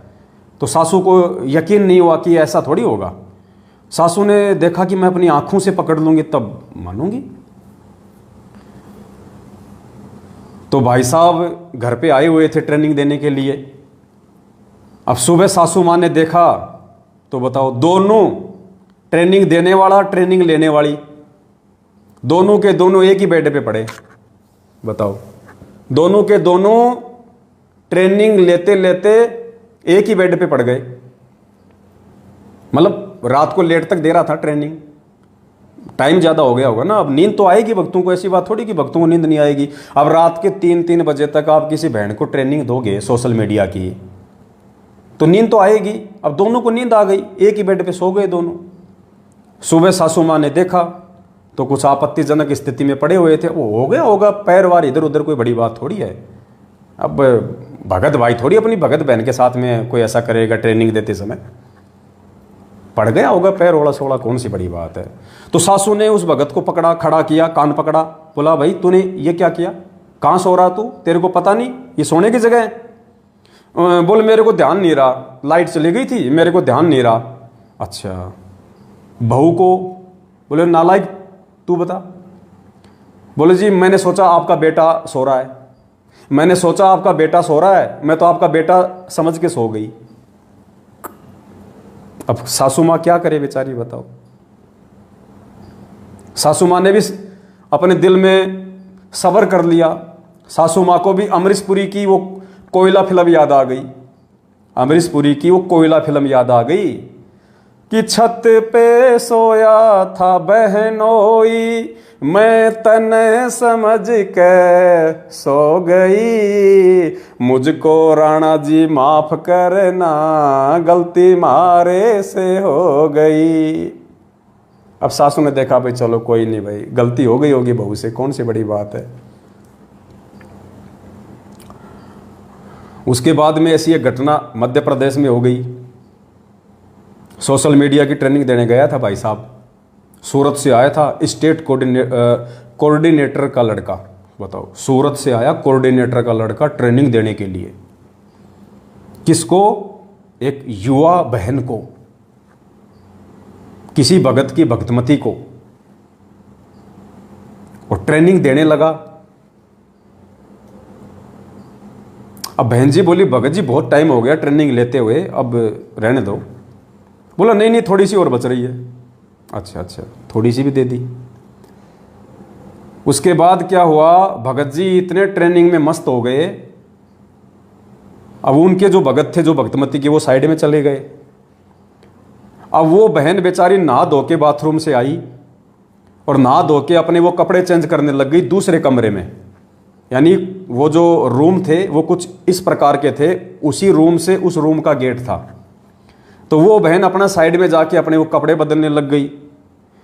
अब जो ट्रेनर था, ट्रेनर कोऑर्डिनेटर का लड़का सूरत का, वो क्या कर रहा है, जैसे बहन उधर कपड़े चेंज कर रही है, अब कोऑर्डिनेटर ने इधर मुंह कर लिया, उसने ट्रेनिंग देने वाले ने, और शीशा पकड़ लिया हाथ में, और यूं उस शीशे में से, दर्पण में से पीछे से उस बहन को देख रहा है कपड़े चेंज करती हुई को, यूं यूं उस शीशे में से देख रहा है अंदर जो कपड़े चेंज कर रही थी बहन। भगत जी ने उसको देखा और कहा कि भाई ये क्या कर रहा है तू, ये क्या कर रहा है? बोलो नहीं नहीं, बोलो मेरी आंख में बोले बाल पड़ गए, बोले बाल निकाल रहा हूं। एक ऐसी कांड और हुआ है, वो तो मुझे बताते हुए बड़ी शर्म आएगी, इसलिए मैं नहीं बता पाऊंगा। तो ये 3-4 कांड इन दिनों संगत में घटित हो गए सोशल मीडिया सेवादारों के द्वारा ट्रेनिंग देते समय। उसके बदले फिर ये पीला पर्चा निकाला गया था पिछले महीने कि सभी सोशल मीडिया सेवादारों से निवेदन है कि कोई भी सोशल मीडिया सेवादार किसी भी भगत आत्मा को सोशल मीडिया की ट्रेनिंग या सोशल मीडिया की सेवा सिखाने के लिए किसी भी भगत आत्मा के घर पर नहीं जाना है। आश्रम, नामदान केंद्र या जहां सत्संग हो वहां पर सोशल मीडिया सेवा सिखानी है। यह है जी पीला पर्चा। तो ऐसे दुर्वासा ऋषि जिन्होंने स्त्री को हाथ तक नहीं लगाया, ऐसे गोरखनाथ जैसे यति, सुखदेव जैसे जति, हनुमान जी जैसे यति हमारी संगत में हैं। ऐसे महापुरुषों को जो लड़कियों की, औरतों की शकल देखना भी पसंद नहीं करते, सुखदेव ऋषि की तरह, उनको तो सोशल मीडिया सेवादार बना रखा इन्होंने। उनको तो सोशल मीडिया की ट्रेनिंग सिखाने के लिए आगे खड़ा कर रखा है, ऐसे सुखदेव ऋषियों को। इसलिए ऐसे कांड हो रहे हैं संगत में। तो मेरी संगत में जो इज्जतदार भगत भाई बहन है, अब मुझे शब्द यूज करना पड़ रहा है, संगत में यदि कोई इज्जतदार भगत भाई बहन बचे हों तो भाई अपनी जवान बहन बेटियों की रखवाली आप स्वयं करें, इन कोऑर्डिनेटरों के भरोसे ना रहें। पुस्तक सेवा में अपनी जवान बहन बेटियों को ना भेजें। कब तुम्हारी बहन बेटी को कौन सा भगत भगा ले जाएगा कोई भरोसा नहीं। ऐसे बहुत सारे कांड हो रहे हैं आजकल। दोनों रमेणी करके वापस घर में बढ़ेंगे। तो अपनी इज्जत के स्वयं जिम्मेदार हो भाई साहब। सतलोक आश्रम में जैसे कोई पान का कोई जर्दे की पुड़िया आती है ना, जर्दे की पुड़िया आती है, तानसेन की पुड़िया आती है, रजनीगंधा की डब्बी आती है, उस पर नीचे क्या लिखा होता है कि स्वयं अपनी मतलब रजनीगंधा स्वास्थ्य के लिए हानिकारक है, इससे अगर कोई दुष्प्रभाव हुआ तो उसकी जिम्मेदारी आपकी स्वयं की होगी। तो पुस्तक सेवा में या सोशल मीडिया के कैंप में या इन फर्जी आश्रमों में, इन फर्जी नामदान केंद्रों पे यदि आप अपनी बहन बेटियों को भेजते हैं तो उनकी इज्जत की जिम्मेदारी सतलोक आश्रम मैनेजमेंट हरियाणा की नहीं होगी, आपकी स्वयं की होगी। इसलिए सोच समझ के भेजें। तो ये तो थोड़ा सा ये चरित्र था सतलोक आश्रम मैनेजमेंट हरियाणा का, जो आप लोगों को ताज़ा करना ज़रूरी था, ताकि कुछ भगत भाई बहन जो आंखों पे काली पट्टी बांध कर इनको बहुत बड़े भगत समझ के, क्योंकि जो ब्लाइंड फेथ हमारे गुरुदेव पे करना था वो ब्लाइंड फेथ हम गधों ने इन मैनेजमेंट वालों पे कर लिया, गुरुजी के परिवार वालों पे कर लिया, जिसका परिणाम आज संगत भोग रही है। तो उनको थोड़ा सा याद दिलाना दास की जिम्मेदारी थी, दास का फर्ज था। हालांकि दास को अपनी कोई परवाह नहीं है, परमात्मा दास के साथ में है। बाड़ी बाका नहीं कर सकते बेटे, चाहे कितनी कोशिश कर लो ये। और कोशिश क्या ये कर नहीं रहे? क्या इन्होंने कोशिश की नहीं? इनको तो आज भी ऐसा है कि बेटा मिल जाए एक बार, कहाँ है, बस एक बार, बस अब की बार तो 3-13 कर देना उसका। सिर पे साई सत्य है तो को क्या भय रे। परमात्मा साथ में है। ये तुम्हारे तमंचे, तुम्हारी बंदूकें, तुम्हारी तलवारें अपनी अंडरवियर में छुपा के रखना बेटा। दास के साथ परमात्मा है, टेंशन लेने की जरूरत नहीं है। बाकी सावधानी अपनी मैं रखता हूँ। परमात्मा ने कह रखा है बेटा सावधानी रखना, कायरता नहीं होती है। जानबूझ के भी हमने किसी को मौका नहीं देना, क्योंकि ये तो राक्षस है, ये तो राक्षस हैं, काल प्रेरित हैं, गुंडे हैं, महागुंडे हैं, माफिया हैं, गैंगस्टर लोग हैं। ये भगत थोड़ी हैं। भगत के भेष में भेड़ी हैं, ये उल्फ हाइना है ये।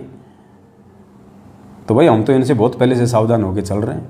अब जो नए भाई बहन जो जुड़ रहे हैं ना, वो अपनी बहन बेटियों का अपनी इज्जत के स्वयं जिम्मेदार बने। कोई गारंटी नहीं है इन लोगों की।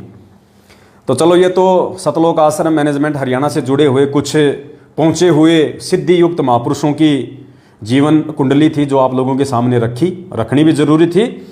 अब हमारा लास्ट जो पॉइंट है वो हमारे एक भगत भाई की शंका है। अब हम थोड़ा ज्ञान आधार से भी बात करेंगे, परमपिता परमेश्वर के आशीर्वाद से, जिसके लिए परमात्मा ने हमारे को आज निमित्त बनाया। तो जोधपुर से एक भगत जी हैं, उनकी एक शंका है। आप भी थोड़ा ध्यान से सुन लीजिए, परमात्मा उसके बाद उसका ज्ञान आधार से समाधान करवाएंगे। ध्यान से सुनिएगा। सत साहिब, शंका का समाधान कीजिए। भगत जी, परमात्मा ने दास को 2019 में अपनी शरण में लिया परमात्मा ने। भगत जी, उससे पहले दास दामाखेड़ा से वो नकली पंथ है, उससे दास उपदेशी था। परमात्मा ने रजा करके अपनी शरण में लिया। परमेश्वर ने बहुत ही अच्छा ज्ञान दिया है। परमात्मा ने नीर खीर का निवेरा करवाया है। परंतु दास के मन में एक शंका थी। जैसा कि परमेश्वर ने बताया है कि धर्मदास जी महाराज का पंथ 42 वंश, मतलब वंश है, वंश गादी 42 पीढ़ी तक चलेगी। परमेश्वर का ये वचन है धर्मदास को। आज वर्तमान में 13वीं या 14वीं धर्मदास जी की वंश परंपरा के गादीपति श्री प्रकाश मुनि और श्री उदित मुनि नाम गादी पर बैठे हैं। तो भगत जी, दास की ये शंका है कि आने वाले समय में सिर्फ परमेश्वर का एक ही पंथ रहेगा, सिर्फ परमेश्वर का ही नाम रहेगा। दास को पता है कि परमेश्वर के अलावा कोई साहिब कहने का अधिकारी नहीं है। वह परमेश्वर खुद कबीर जी ही साहिब होते हैं और कोई महाराज या साहिब कहने का अधिकारी नहीं है। पर परमेश्वर ने धर्मदास जी को वचन दिया था कि धर्मदास जी की वंश 42 तक चलेगा। आज वर्तमान में 13वें 14वें कबीर पंथी दामा खेड़ वाले हैं प्रकाश मुनि। तो भगत जी आने वाले समय में ये पंथ सभी मिलकर परमेश्वर रामपाल जी भगवान के पंथ में मिल जाएंगे। तो फिर भगत जी अभी तो वर्तमान में 13वें 14वें पंथ में तो भगत जी 42 पीढ़ी तक फिर ये वंश कैसे चलेगा। भगत जी दास की ये शंका थी। परमेश्वर की रज़ा से आपको परमात्मा ने निमित्त बनाए हैं, तो भगत जी दास की शंका का समाधान कीजिए। सच्चाई भाई और बहनों, हमारे भगत भाई की शंका है कि 650 साल पहले जब कबीर परमेश्वर जी आए थे, धर्मदास जी को अपनी शरण में लिया था और धर्मदास जी को परमात्मा ने 42 पीढ़ी तक उसका वंश चलेगा, ऐसा परमात्मा ने उनको आशीर्वाद दिया था।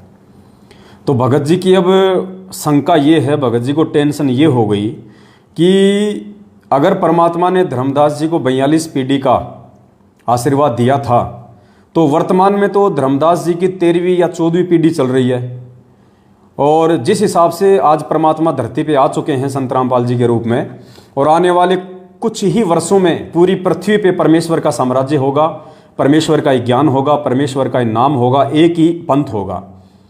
तो धर्मदास जी की तो 15वीं पीढ़ी भी ढंग से मेहनताई नहीं कर पाएगी और समाप्त हो जाएगा उनका सारा सिस्टम।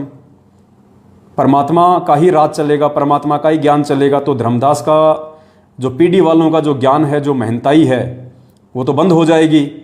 जबकि परमात्मा ने तो 42 पीढ़ी तक के लिए बोल रखा है, तो फिर आगे की पीढ़ियां मेहनताई करेंगी या नहीं करेंगी, ये परमात्मा का वचन तो फेल नहीं हो रहा है।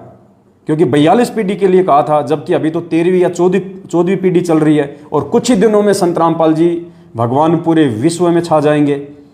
ये दामा खेड़ा, रांजड़ी, प्रकाश मुनि, ये उदित मुनि, सबका नामो निशान ज्ञान आधार से मिट जाएगा। तो ये भगत जी को ये समझ में नहीं आ रहा। तो पुण्यात्माओं, वैसे तो सतगुरुदेव जी सत्संगों में बार बार कहते हैं कि पुण्यात्माओं, यदि सत्संग सुनते सुनते मन में कोई खरपतवार पैदा हो जाए, कोई शंका यदि तुम्हारे को घेर ले, तो टेंशन नहीं लेनी चाहिए। निसंशय होकर अपनी भक्ति करते रहो, परमात्मा से प्रार्थना करो, सत्संग सुनते रहो। सत्संग में ही कभी न कभी वो अंतर्यामी परमात्मा तुम्हारी शंका का समाधान जरूर करेगा। लेकिन अब हमारे भगत भाई बहनों को इतना धैर्य नहीं, इतना संतोष भी नहीं है और वो टेंशन भी उनको इतनी ज़्यादा हो जाती है कि आगे वो सत्संग भी ध्यान से नहीं सुन पाते हैं, उस टेंशन के चलते कि कहीं गुरुजी के वचनों में कोई दोष पैदा ना हो जाए। इसके लिए परमात्मा ने ये 7 संगतियाँ रखवाई हैं। हम जैसे 2 कोटि के जीवों को परमात्मा ने ज्ञान आधार से भाई बहनों की शंका समाधान के लिए निमित्त बनाया है। तो वैसे तो ये कॉमन सेंस की बात है, कोई ऐसी बड़ी को शंका नहीं है। देखिए भगत जी, दास आपको गुरुजी का सत्संग भी सुनाएगा, लेकिन उससे पहले दास आपको मौखिक बता देता है। जैसे आज दिन में दास ने आपकी ये शंका सुनी, तो दास को तो साथ के साथ में ही सतगुरुदेव जी ने दया कर दी थी। दास को तो मालिक ने समझा दिया था कि बेटा इसका ये समाधान है, भाई को इस प्रकार से समझा। लेकिन दास ने सोचा कि हो सकता है मेरे शब्दों से आपको पूर्णतया संतुष्टि ना हो, इसके लिए परमात्मा का एक सत्संग भी मुझे मिल गया दिन में, वो भी दास आपको सुना देगा।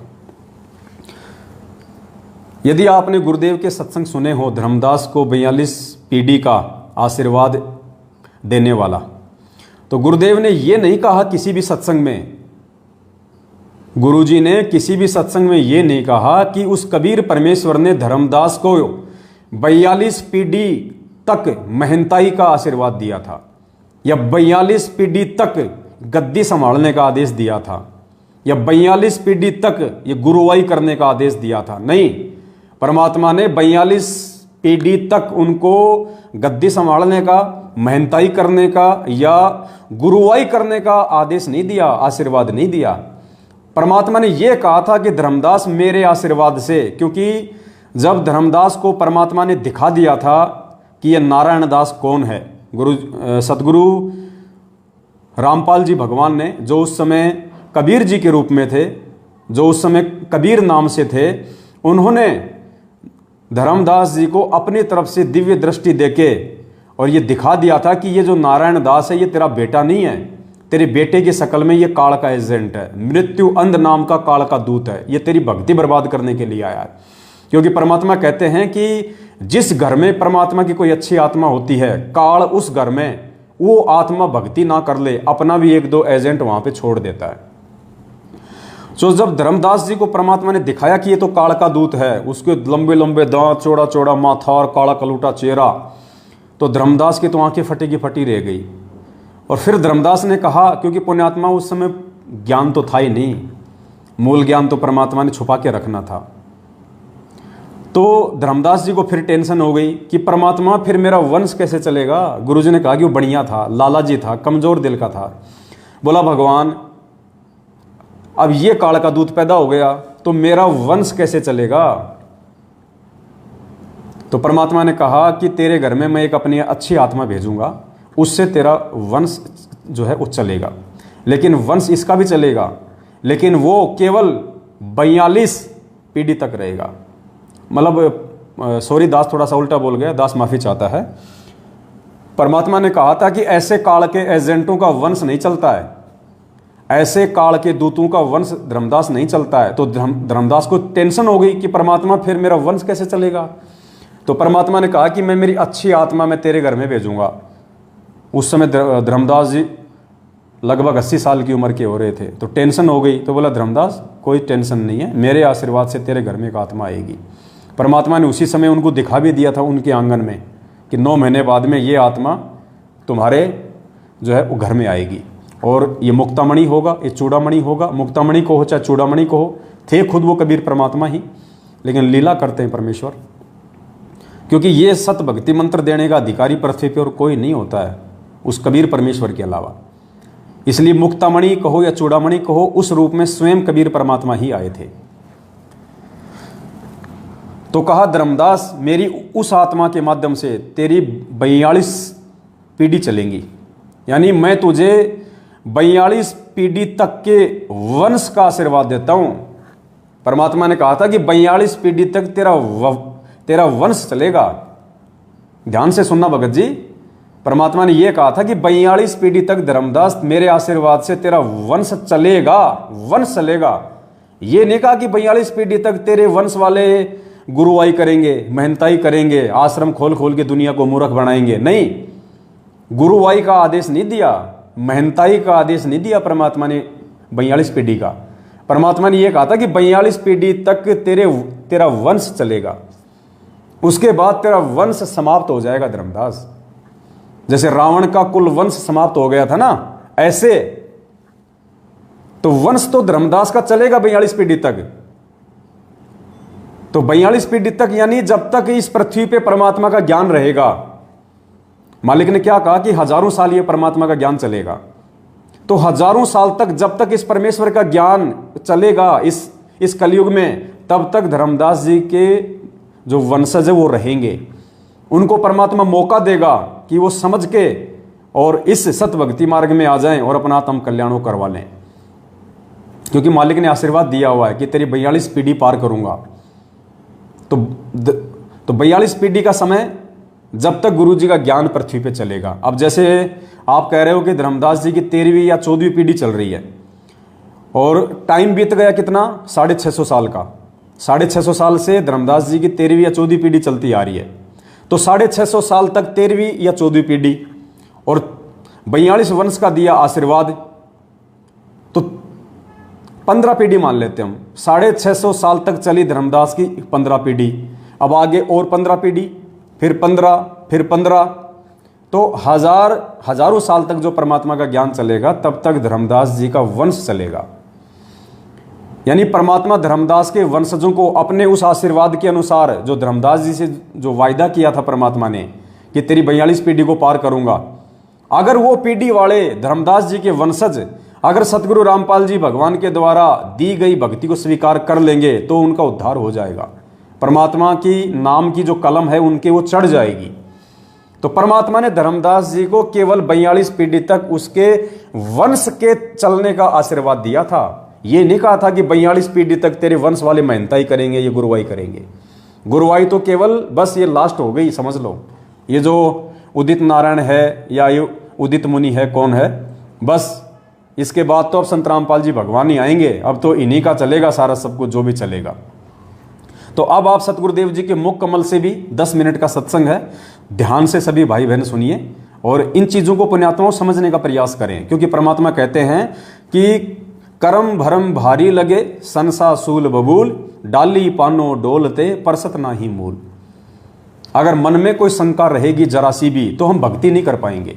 इसलिए शंका का सत्यानाश होना अति आवश्यक है। तो अभी दास आपको गुरुजी का सत्संग सुनाएगा और वो सत्संग आपको अच्छे से वो क्लियर कर देगा, आपके समझ में आ जाएगा कि परमात्मा ने धर्मदास जी को 42 पीढ़ी का आशीर्वाद केवल उसके वंश चलने का दिया था या 42 पीढ़ी तक उसके वंश को मेहनताई करने का आदेश दिया था। क्योंकि काल तो छठी पीढ़ी में घुस गया था। धर्मदास जी की मेहनताई तो छठी पीढ़ी में समाप्त हो गई थी, क्योंकि छठवीं पीढ़ी तक ही ये 5 मंत्र थे। छठी पीढ़ी के बाद तो जो टकसारी पंथ बताया परमात्मा ने, उसमें तो काल के दूत आ गए थे। उन्होंने उस पंथ वालों को भ्रमित कर दिया था कि तुम बात करते हो तुम सतलोक भेजने की और नाम दे रहे हो तुम ये काल के, ब्रह्मा विष्णु महेश के। तो उन्होंने उन मंत्रों को चेंज कर दिया था। तो मेहनताई कहो चाहे गुरुवाई कहो, ये तो छठी पीढ़ी में ही समाप्त हो चुकी थी। आज ये 13वीं 14वीं पीढ़ी आ रही है ना, ये तो खाली ये तो डले ढोरी है, कोई मतलब नहीं है, कोई मंत्र नहीं है इनके पास में, सब फर्जीवाड़ा है। छठी पीढ़ी तक ही था जो भी कुछ था, उसके बाद तो काल प्रवेश कर गया था। तो अब आप पूज्य गुरुदेव जी के मुख कमल से आप सुनेंगे तो आपके और अच्छे से समझ में आएगा।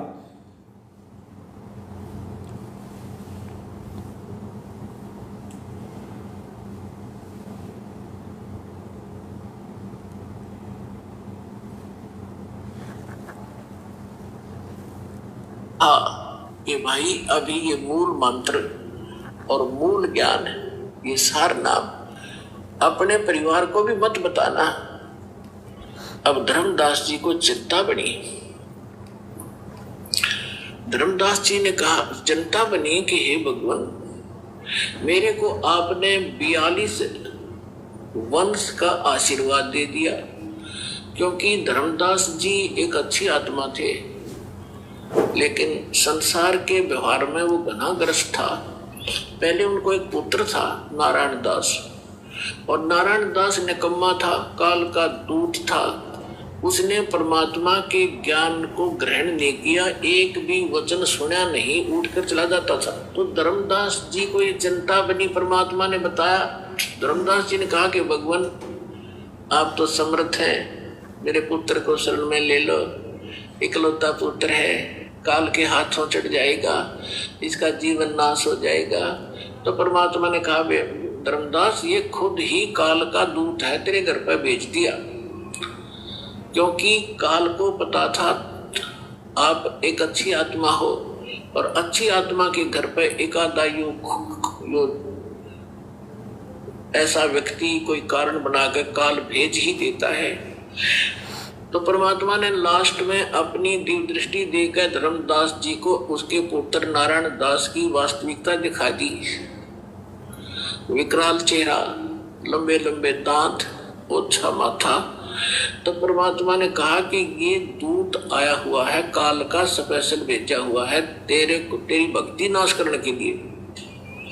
इस बात से धर्मदास चिंतित हो गया कि हे भगवान, ये तो सचमुच, ये तो लड़के के कवर में मेरा दुश्मन बैठा है।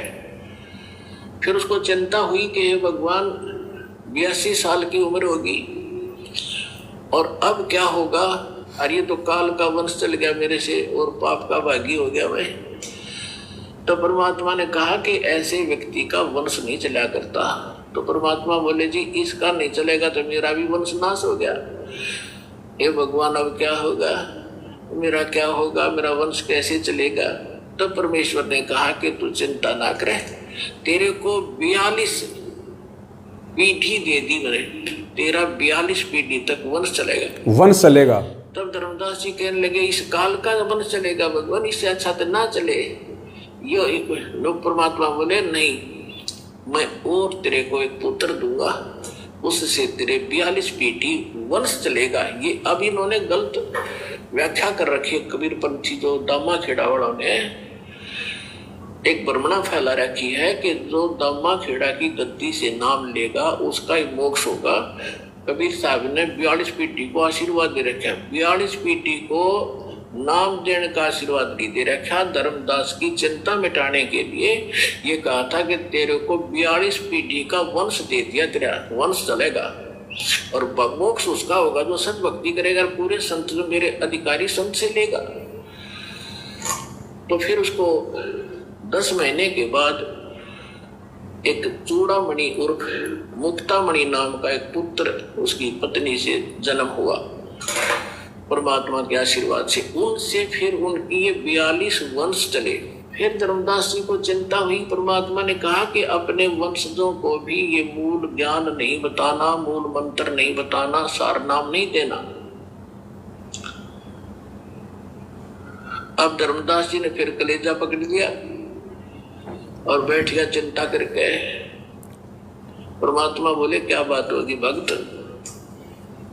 कहने लगे क्या बताऊं गुरु जी, क्या बताऊं भगवान, आपने तो ऐसी प्रतिज्ञा करा दी कि मेरे वंशजों को भी नाम नहीं देना, सार नाम नहीं देना, सार नाम में मुक्ति नहीं हो सकते, सतनाम भी नहीं बताना। आप कह रहे हो कि पहला मंत्र देना है, इनका मुक्ति क्यों करोगी भगवान है? तब परमात्मा, लाला जी था वो सेठ धर्मदास जी, बनिए के घर जन्म था उसका, वैश्य था। अब टोटे नफे को गणासी कर समझा था वो, तो उसको चिंता बन गई, मैं भगवान वश तो दे दिया, आपने इनका पूरी पार क्यों करोगे? तब परमात्मा ने कहा कि तू चिंता ना करे।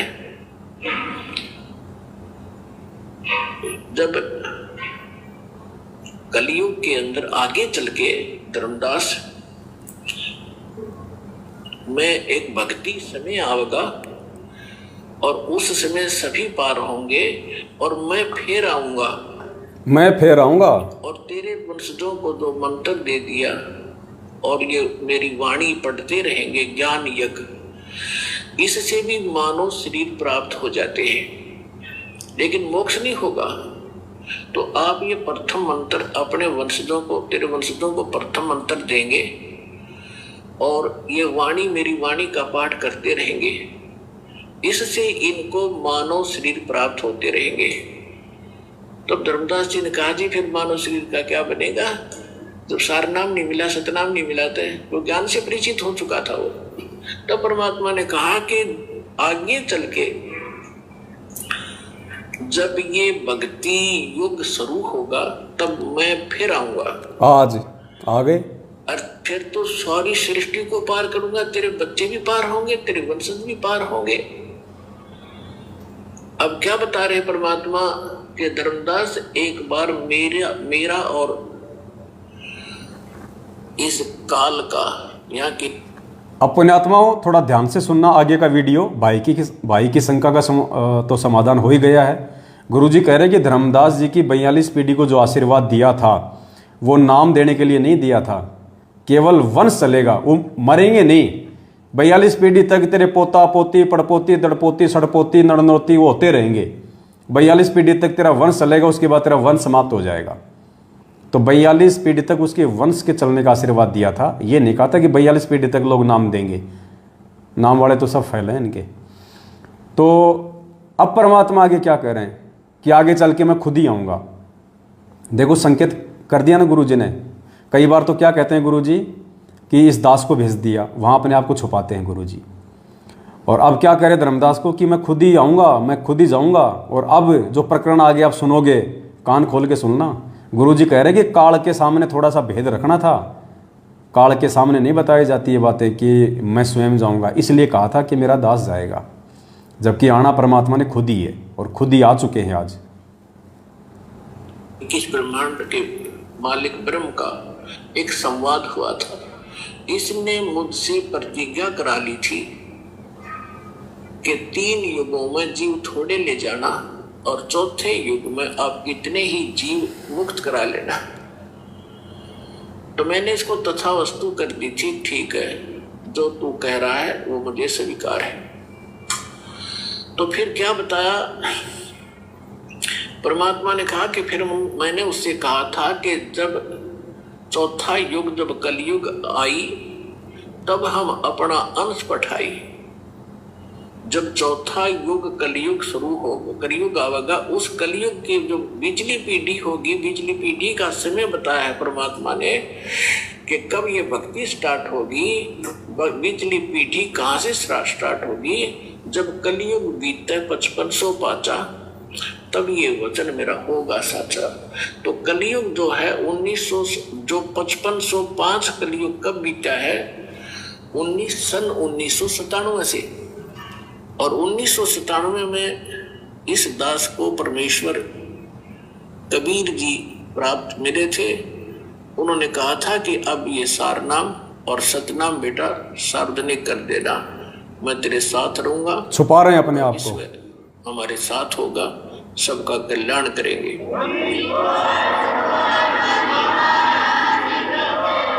तो परमात्मा ने धर्मदास जी से कहा था कि धर्मदास के काल से मेरी वार्ता हुई थी, तब मैंने काल से कहा था कि विनती तोर मान में लीनी, कि जो तूने विनती की है काल के 3 युगों में जीव ना ले जाना, चौथे युग में 3 युगों में थोड़े जीव ले जाना, चौथा युग जब कलयुग आवे तब शरण जीव बहु जावे, ऐसा वचन हर मोह दीजे, तब गवन संसार ही कीजे। तब परमात्मा ने कहा था विनती तोर लीन में मानी, अब सुनना, मोह को ठगे काल अभिमानी। फिर परमात्मा ने कहा कि चौथा युग जब कलयुग आई, तब हम अपना अंश पठाई। जब चौथा युग कलयुग आवेगा, तब हम अपना अंश अपनी प्यारी आत्मा को भेजूंगा। अब उसको ये कहे कि मैं आऊंगा या ऐसे आऊंगा, तो वो काल नहीं समझ पावा था। इसलिए परमात्मा कहते हैं सो छल छिद्र मैं करूं अपने जन के काज। तो क्या बताया था कि चौथा युग जब कलयुग आई, तब हम अपना अंश पठाई। केवल परमात्मा ने काल को धोखा देने के लिए कि चौथा युग जब कलयुग आई, तब हम अपना अंश पठाई। और फिर गुरु जी क्या करें, अगर काल को ये कहे कि मैं खुद ही जाऊंगा, तो परमात्मा कहते हैं मालिक अपने आप को छुपाते हैं, सोचल छिद्र मैं करूं अपने जन के काज। तो पुण्यात्माओं, ये कबीर परमेश्वर आज इस पृथ्वी पे साक्षात सतगुरु रामपाल जी भगवान के चोले में प्रकट है। अच्छी आत्माओं ने तो जान लिया है, पहचान लिया है, बाकी मूर्खों की हम कह नहीं सकते। अब देखो, आपको एक छोटा सा सत्संग सुनाते हैं गुरु जी का, 1 मिनट का। देखो, ये संकेत हैं, हमने संकेत ही समझने पड़ेंगे। परमात्मा संकेत ही करेगा, क्योंकि परमेश्वर भी एग्रीमेंट में बंधे हुए हैं। काल भगवान के साथ परमेश्वर का एग्रीमेंट है। परमात्मा खुल के नहीं कहेगा कि मैं कबीर हूं, मैं कबीर हूं। अगर परमात्मा आज स्वयं अपने आप को परमात्मा कह दे, सतगुरु रामपाल जी भगवान यदि 1994 से ये कहते कि मैं हूं वो कबीर परमात्मा जो 650 साल पहले आया था, और भाई आज मैं फिर से आ गया हूं पूरी दुनिया को ज्ञान और नाम देने के लिए, मैं हूं कबीर परमात्मा, तो पुण्यात्मा विचार करो, कबीर जी का ठेका लेके कितने संत महंत बैठे हैं यहाँ पे हिंदुस्तान में।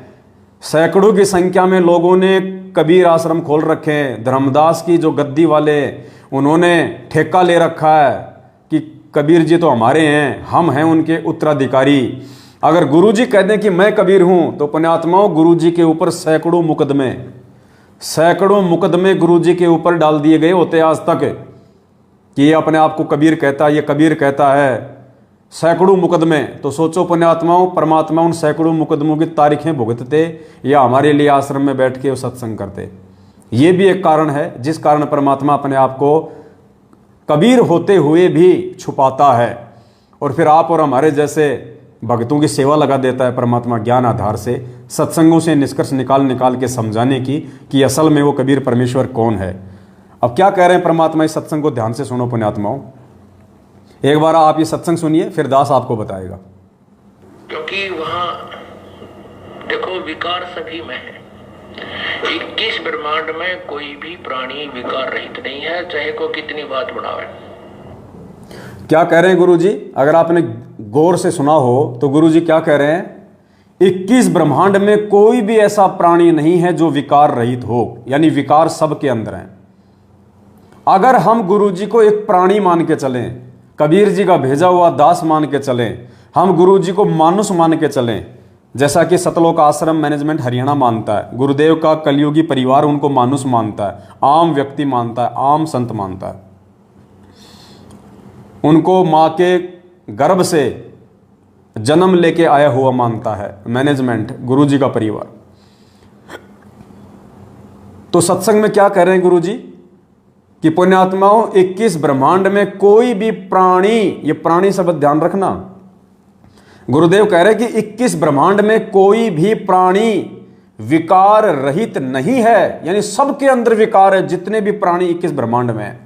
अगर गुरुजी भी यदि एक प्राणी हैं तो गुरुजी भी विकार युक्त हुए, अगर गुरुजी भी यदि एक प्राणी हैं तो गुरुजी भी विकार युक्त हुए, क्योंकि स्वयं कह रहे हैं कि 21 ब्रह्मांड में कोई भी प्राणी विकार रहित नहीं है, अर्थात सबके अंदर विकार हैं।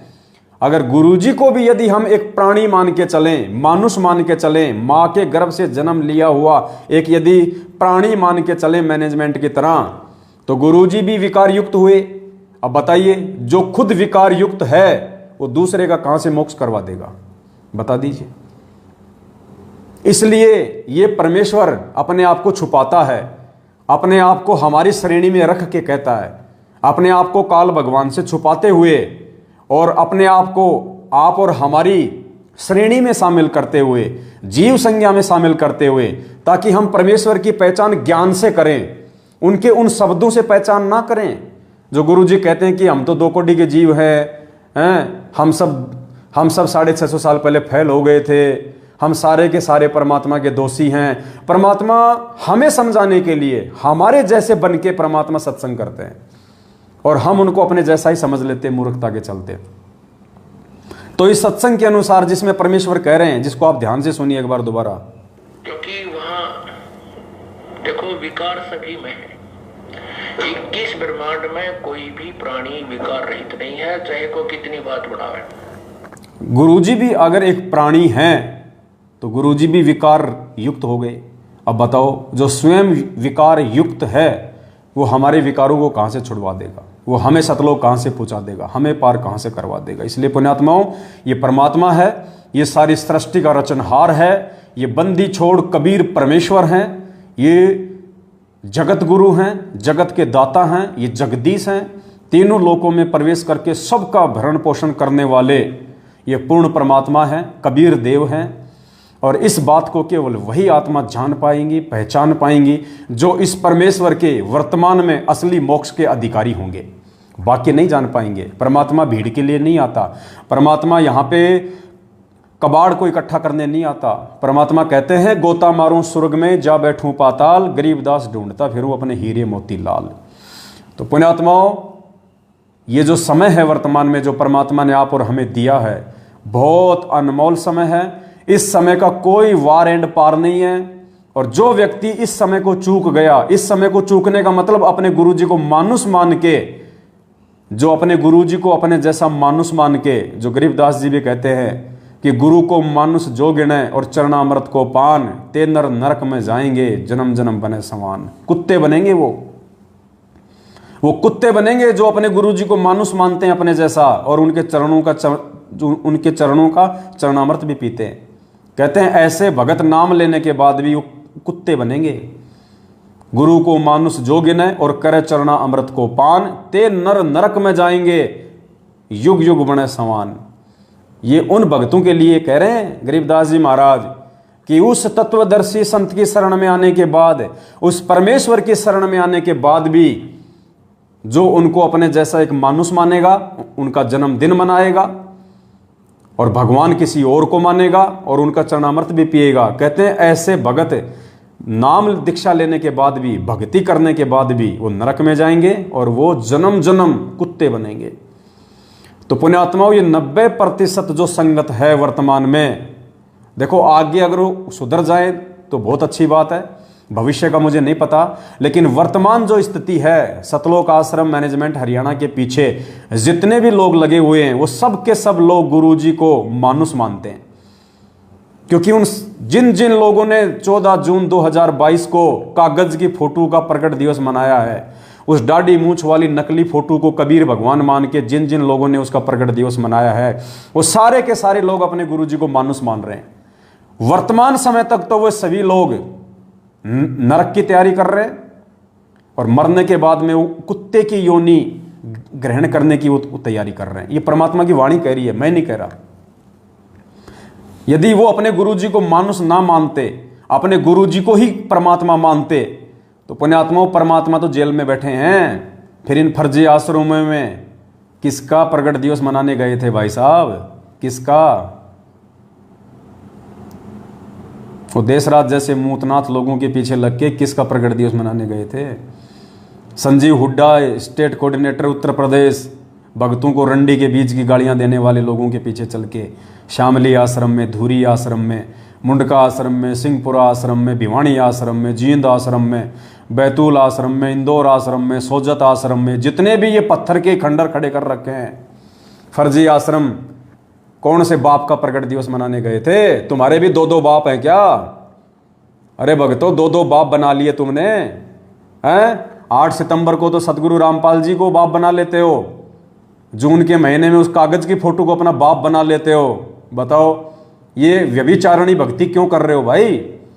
अरे आत्मा एक है, उसका परमात्मा भी एक ही है। आत्मा एक है, उसका परमात्मा भी एक ही है। एक आत्मा के 2 पति नहीं हो सकते, और जिस आत्मा के 2 पति होंगे वो व्यभिचारणी होती है, वैश्या कहते हैं उसको, वैश्या, वैश्या। तो अभी तक तो आप जितने भी लोग हो जिन्होंने 14 जून को कागज की फोटो का प्रकट दिवस भले आश्रमों में मनाया हो या अपने अपने घरों पे मनाया हो, फिलहाल आप सभी लोग व्यभिचारणी भक्ति कर रहे हैं। गीता जी के अनुसार आप एक परमात्मा को अभी जान भी नहीं पाए, पहचान भी नहीं पाए कि एक परमात्मा कौन है। और परमात्मा कहते हैं जब तक आप एक परमेश्वर की पहचान नहीं कर लोगे कि गुरु गोविंद 2 नहीं भाई, जो 2 समझेगा वो 2 जग में जाएगा, वो तो नरक में जाएगा। तो पुण्यात्मा उस एक परमपिता परमेश्वर की पहचान, उस असली कबीर परमेश्वर की पहचान, उस जिंदा कबीर परमेश्वर की पहचान सत सेवकों ने की है, साध संगति से जुड़े हुए भाई बहनों ने की है कि वो असली जिंदा कबीर वर्तमान में धरती पे सतगुरु रामपाल जी भगवान है। हम और किसी कागज की फोटो का प्रकट दिवस नहीं मनाएंगे हमारे भगवान के रहते सहते धरती पे। हम नकली कागज की दाढ़ी मूंछ वाली फोटो को कबीर भगवान मान के उसका प्रकट दिवस नहीं मनाएंगे। हमारे असली कबीर का असली प्रकट दिवस तो 8 सितंबर को आएगा, 8 सितंबर, क्योंकि हमारे पूज्य गुरुदेव सतगुरु रामपाल जी भगवान कबीर परमेश्वर 8 सितंबर 1951 के दिन धरती पे अतिथि रूप में प्रकट हुए हैं। 8 सितंबर 1951 को प्रकट हुआ असली कबीर इस कलयुग की पिछली पीढ़ी का। तुम तो प्रथम पीढ़ी वाले कबीर का भी नहीं मना रहे, क्योंकि वो जो फोटो तुम्हारे पास में है दाढ़ी मूंछ वाली, वो तो उस कबीर भगवान की उस समय की जिस रूप में वो आए थे 650 साल पहले, वो तो उनकी असली फोटो भी नहीं है। कहाँ थे उस समय कैमरे? कहाँ थे उस समय मोबाइल? किसने उनकी फोटो खींची थी? ये हाथ से बनाई हुई फोटो हैं, आगे चल के लोगों ने इनमें रंग डाल दिए। तुम तो उस 650 साल पहले भगवान जिस रूप में आया था, तुम तो उसकी भी असली फोटो को नहीं मान रहे। नरक में जाने की तैयारी क्यों कर रहे हो मेरे भाई बहनों? अपनी बुद्धि को खोलो, विचार करो, तुम अध्यात्म में कहाँ खड़े हो। संत रामपाल जी भगवान से तत्व ज्ञान लेने के बाद, ऐसे परम पुरुष की शरण में आने के बाद भी तुम कहाँ धक्के खा रहे हो, कहाँ भटक रहे हो? परमात्मा कहते ना, तू फिर 84 जाइर संतो। भगत जी शब्द दो ना परमात्मा का, यो सोदा फिर नाही रे संतो, यो सोदा फिर नाही, यो सोदा फिर नाही रे संतो, यो सोदा फिर नाही। लोहे जैसा ताव जात है, लोहे जैसा ताव जात है, काया दे सराहिर संतो, यो सोदा फिर नाही, यो सोदा फिर नाहिर संतो, यो सोदा फिर। 3 लोक और भवन चतुर्दश, 3 लोक और भवन चतुर्दश, सब जग सोदे माहिर संतो, यो सौदा फिर नाही, यो सौदा फिर नाही रे संतो, यो सौदा फिर नाही। दुगने तिगने किए चौगुने, दुगने तिगने किए चौगुने, किन्हे मूल गंवाई रे संतो, यो सौदा फिर नाही। यो सौदा फिर नाही रे संतो, यो सौदा फिर नाही।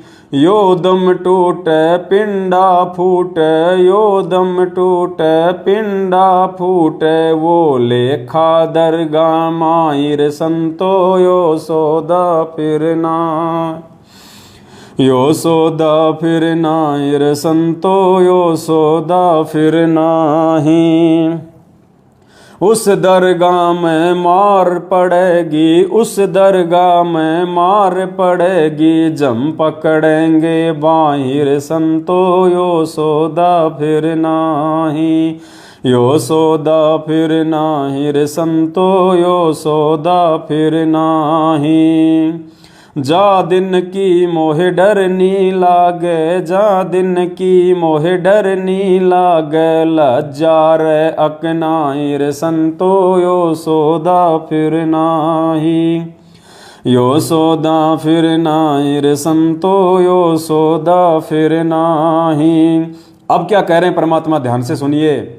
नर नारायण दे पाय कर, नर नारायण दे पाय कर, तू फिर 84 में जाई रे संतो, यो सौदा फिर।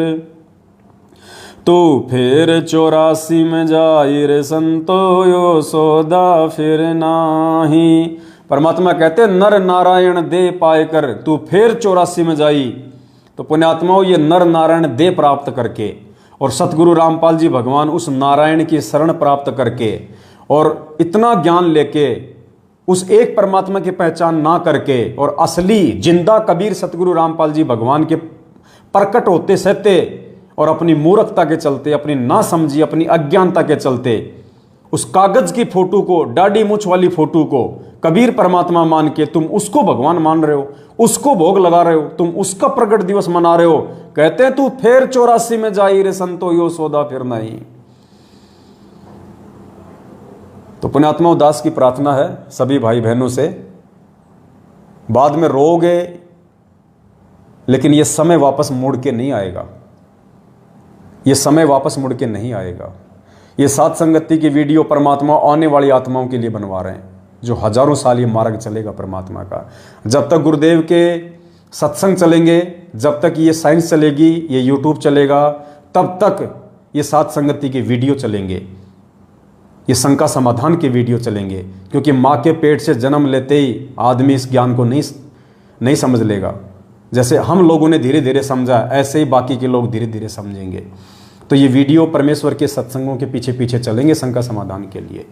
लेकिन सौभाग्यशाली आत्मा वो होंगी वर्तमान में जो आज ही चेत जाएंगी, आज ही जाग जाएंगी। क्योंकि आने वाले समय में तो केवल भक्ति का रंग चढ़ेगा, परमात्मा केवल भक्ति की कलम चढ़ाएगा।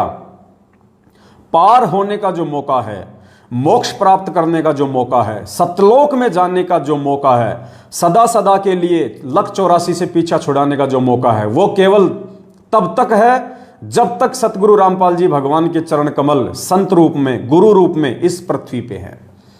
और उनके रहते सहते जिन जिन आत्माओं ने सतगुरु रामपाल जी भगवान से नाम दीक्षा ले ली और आजीवन मर्यादा में रह के भक्ति करेंगे, केवल पुण्यात्माओं, उन्हीं आत्माओं का मोक्ष संभव है, अन्यथा मोक्ष नहीं है। गुरुदेव के जाने के बाद केवल भक्ति का रंग चढ़ेगा, केवल भक्ति की कलम चढ़ेगी, नई आत्माओं में भक्ति का बीज डलेगा, पार नहीं होंगे। अरे जब आज गुरु जी के रहते सहते हम पार नहीं हो पाएंगे तो गुरु जी के जाने के बाद कहां से पार हो जाएंगे। स्कूल में कोई बच्चा टीचर के रहते सहते पढ़ाई नहीं कर रहा है तो टीचर के जाने के बाद क्या खाक डिसिप्लिन में रहेगा, क्या खाक वो पढ़ाई करेगा। तो पुण्यात्माओं, आप और हमने समझना है, सत्सेवक भाई बहनों ने, ये सारी की सारी मेहनत जो परमात्मा जी 27 साल से कर रहे हैं और 7 साल से हम जैसे 2 कोटि के जीवों को निमित्त बना के परमात्मा दिन रात ये सात संगति की वीडियो बनवा के जगह जगह जाके इन कॉल एजेंटों से छुप छुपा के हम जो साथ संगतियां कर रहे हैं, ताकि वहां जाके वीडियो बने, गुरुजी को भोग लगे, वीडियो बने, वो वीडियो फिर लाखों आत्माओं तक जाए। ये मेहनत सिर्फ और सिर्फ परमात्मा आप और हम जैसे हीरे मोती लालों के लिए करवा रहा है। आप और हम जैसी परमात्मा की विशेष आत्माओं के लिए, पुण्यात्माओं, ये मेहनत हो रही है इतनी। आज गुरुदेव जो हिसार जेल में बैठे हैं ना, ये देश राज जैसे मुंह में मूतने वाले लोगों के लिए नहीं कर रहा परमात्मा। संजीव हुड्डा जैसे लोगों के लिए, जो भक्तों को रंडी का बीज बोलते हैं, गालियां निकालते हैं स्टेट कोऑर्डिनेटर होने के बाद भी, ऐसे लोगों के लिए परमात्मा मेहनत नहीं कर रहा।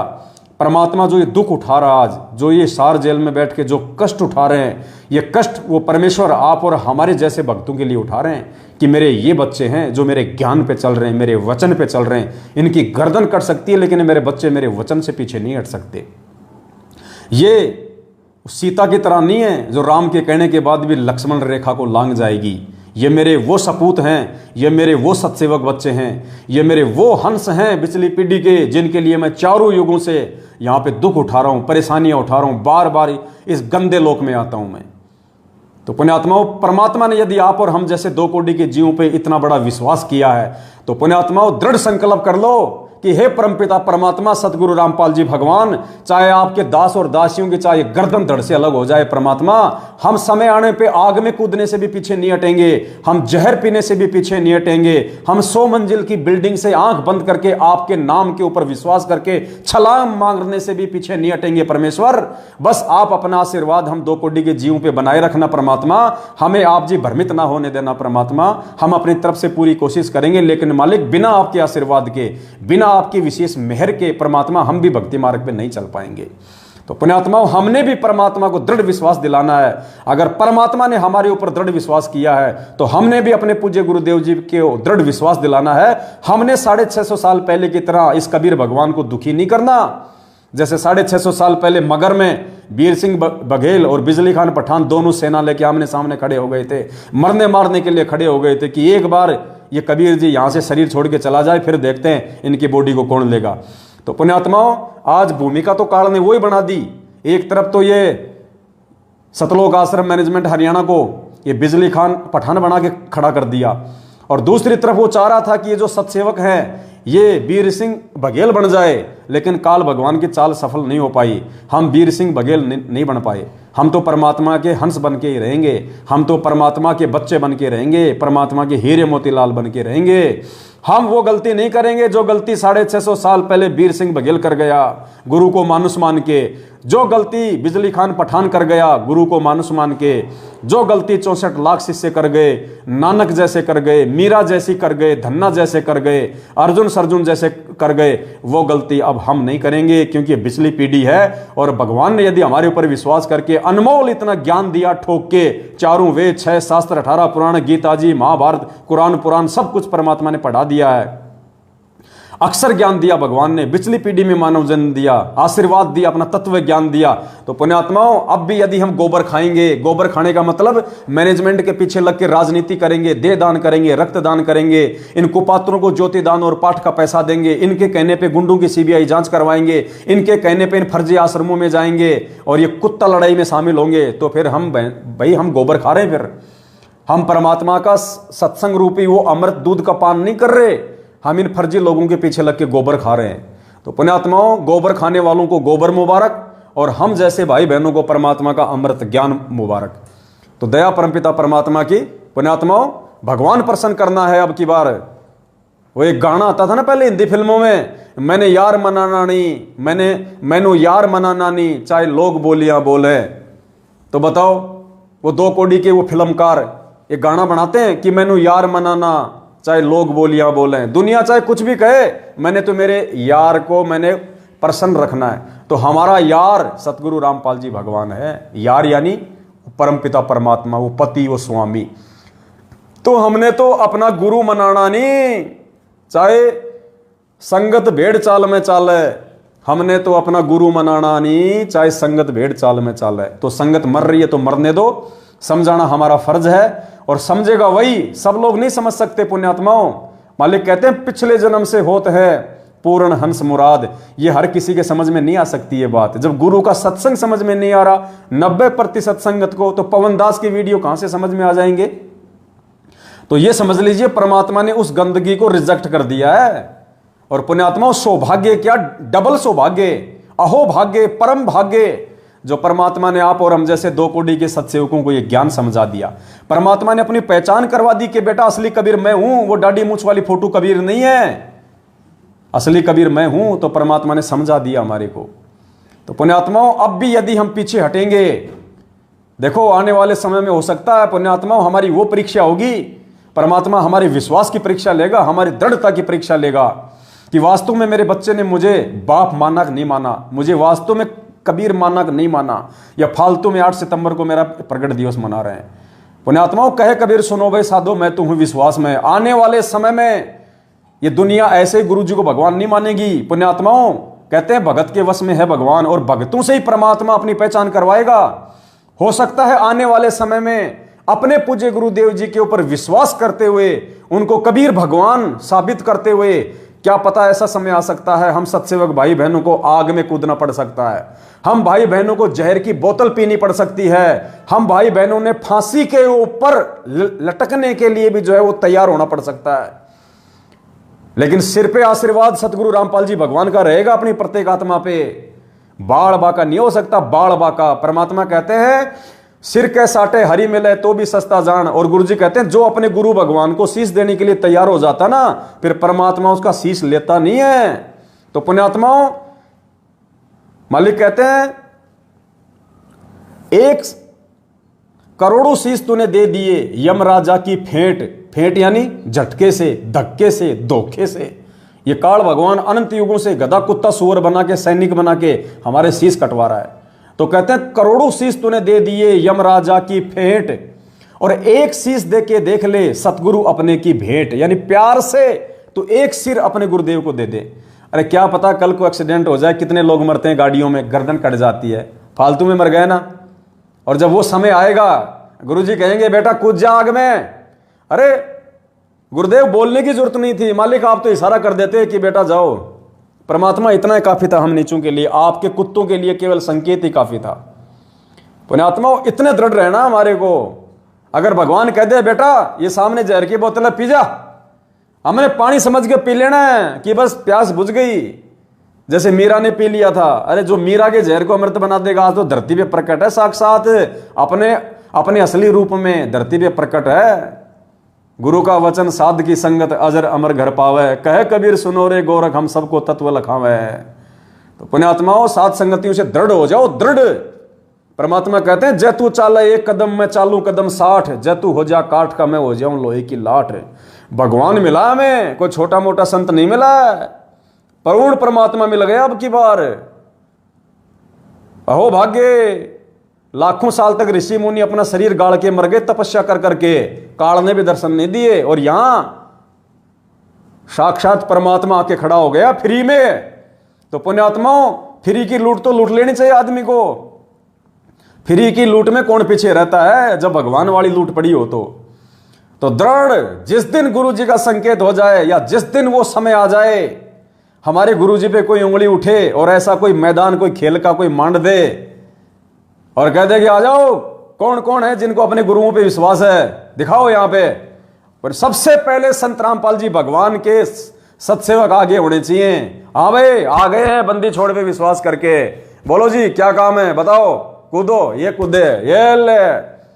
दुनिया देखिए यार ये तो ऐसे कैसे निकल गए आगे से, इनका तो बाल भी पाका नहीं हो रहा, इनका तो एक बाल भी नहीं जल रहा, और ये तो हंसते खेलते जा रहे हैं, इनको कोई टेंशन ही नहीं, ये इंसान है कोई दूसरे कोई प्लानेट से आए हुए प्राणी है। ऐसा होना चाहिए, डर नहीं होना बिल्कुल भी। आग क्या आग का बाप आ जाए सामने है, आग क्या आग का बाप आ जाए।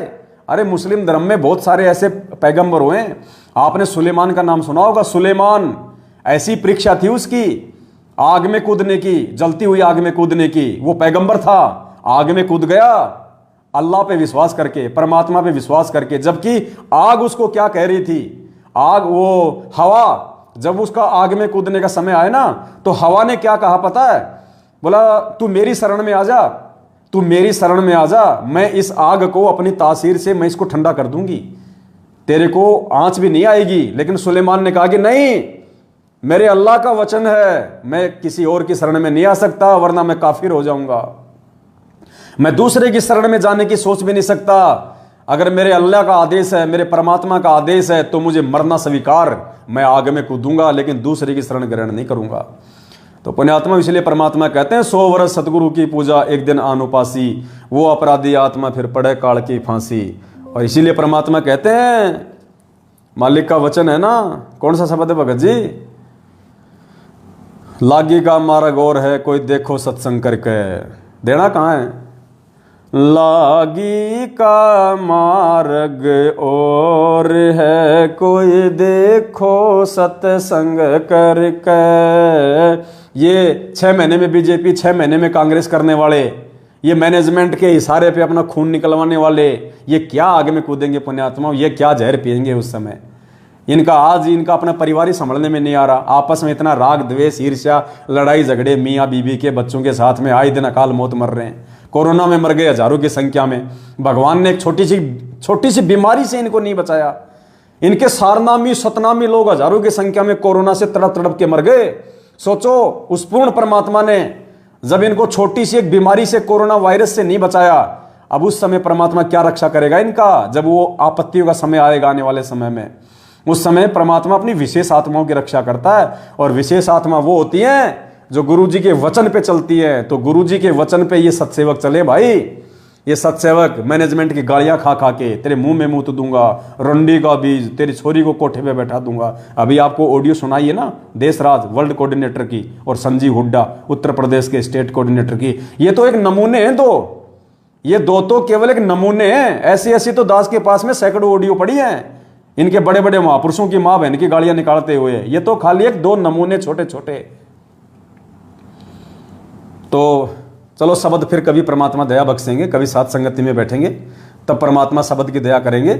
आज के लिए केवल इतना ही। जाते जाते दास इतनी प्रार्थना करेगा, पुण्यात्माओं, ये सोशल मीडिया ही परमात्मा ने हमें एकमात्र वो माध्यम दिया है जिसके माध्यम से हम लाखों भाई बहनों तक ये वीडियो, ये संदेश, ये सच्चाई हम पहुंचा सकते हैं, जिसके माध्यम से परमात्मा के बच्चे मर्यादा में रह के परमात्मा की सत भक्ति कर सकते हैं, काल एजेंटों के झांसे में आने से वो बच सकते हैं। तो दास की प्रार्थना है, ये जो अपना फेसबुक का जो पेज है पवन दास इज लाइव, जब आप फेसबुक पे जाके सर्च करेंगे अंग्रेजी में पवन दास इज लाइव, तो दास का ये फेसबुक का पेज है। सभी भाई बहन इस पेज को फॉलो करें।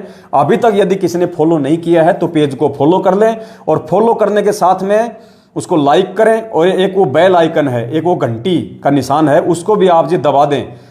अगर किसी ने नहीं दबा रखा है तो उसको दबा दें, ताकि ज़्यादा से ज़्यादा जब भी दास लाइव आवे तो तुरंत आपके मोबाइल पे घंटी बज जाए, मैसेज आ जाए और आप जी लाइव तुरंत जुड़ सकें। और इस वीडियो को जाते जाते एक बार फिर से आपके जितने भी फेसबुक के ग्रुप हैं, व्हाट्सएप के ग्रुप हैं, या पर्सनली जितने भी भगत आपके संपर्क में हैं, सभी तक आप जी इस वीडियो को ज्यादा से ज्यादा एक बार शेयर कर दें पुण्यात्माओं। बाकी परमेश्वर की हम सब के ऊपर रजा है, बहुत छप्पर फाड़ मेहरबानी है। अगर मर्यादा में रहे हम और इसी प्रकार से चलते रहे परमेश्वर के वचन पे पुण्यात्माओं, ये हमारा लास्ट कलयुग है, अंतिम जन्म है हमारा ये। इसके बाद हमें इस पृथ्वी लोक पे झांकने की, हांडने की, गधे कुत्ते बनने की जरूरत नहीं है। बाकी लोग बनते रहेंगे, उनके अपने संस्कार। सत साहे बंदी छोड़, सतगुरु रामपाल जी भगवान की जय हो।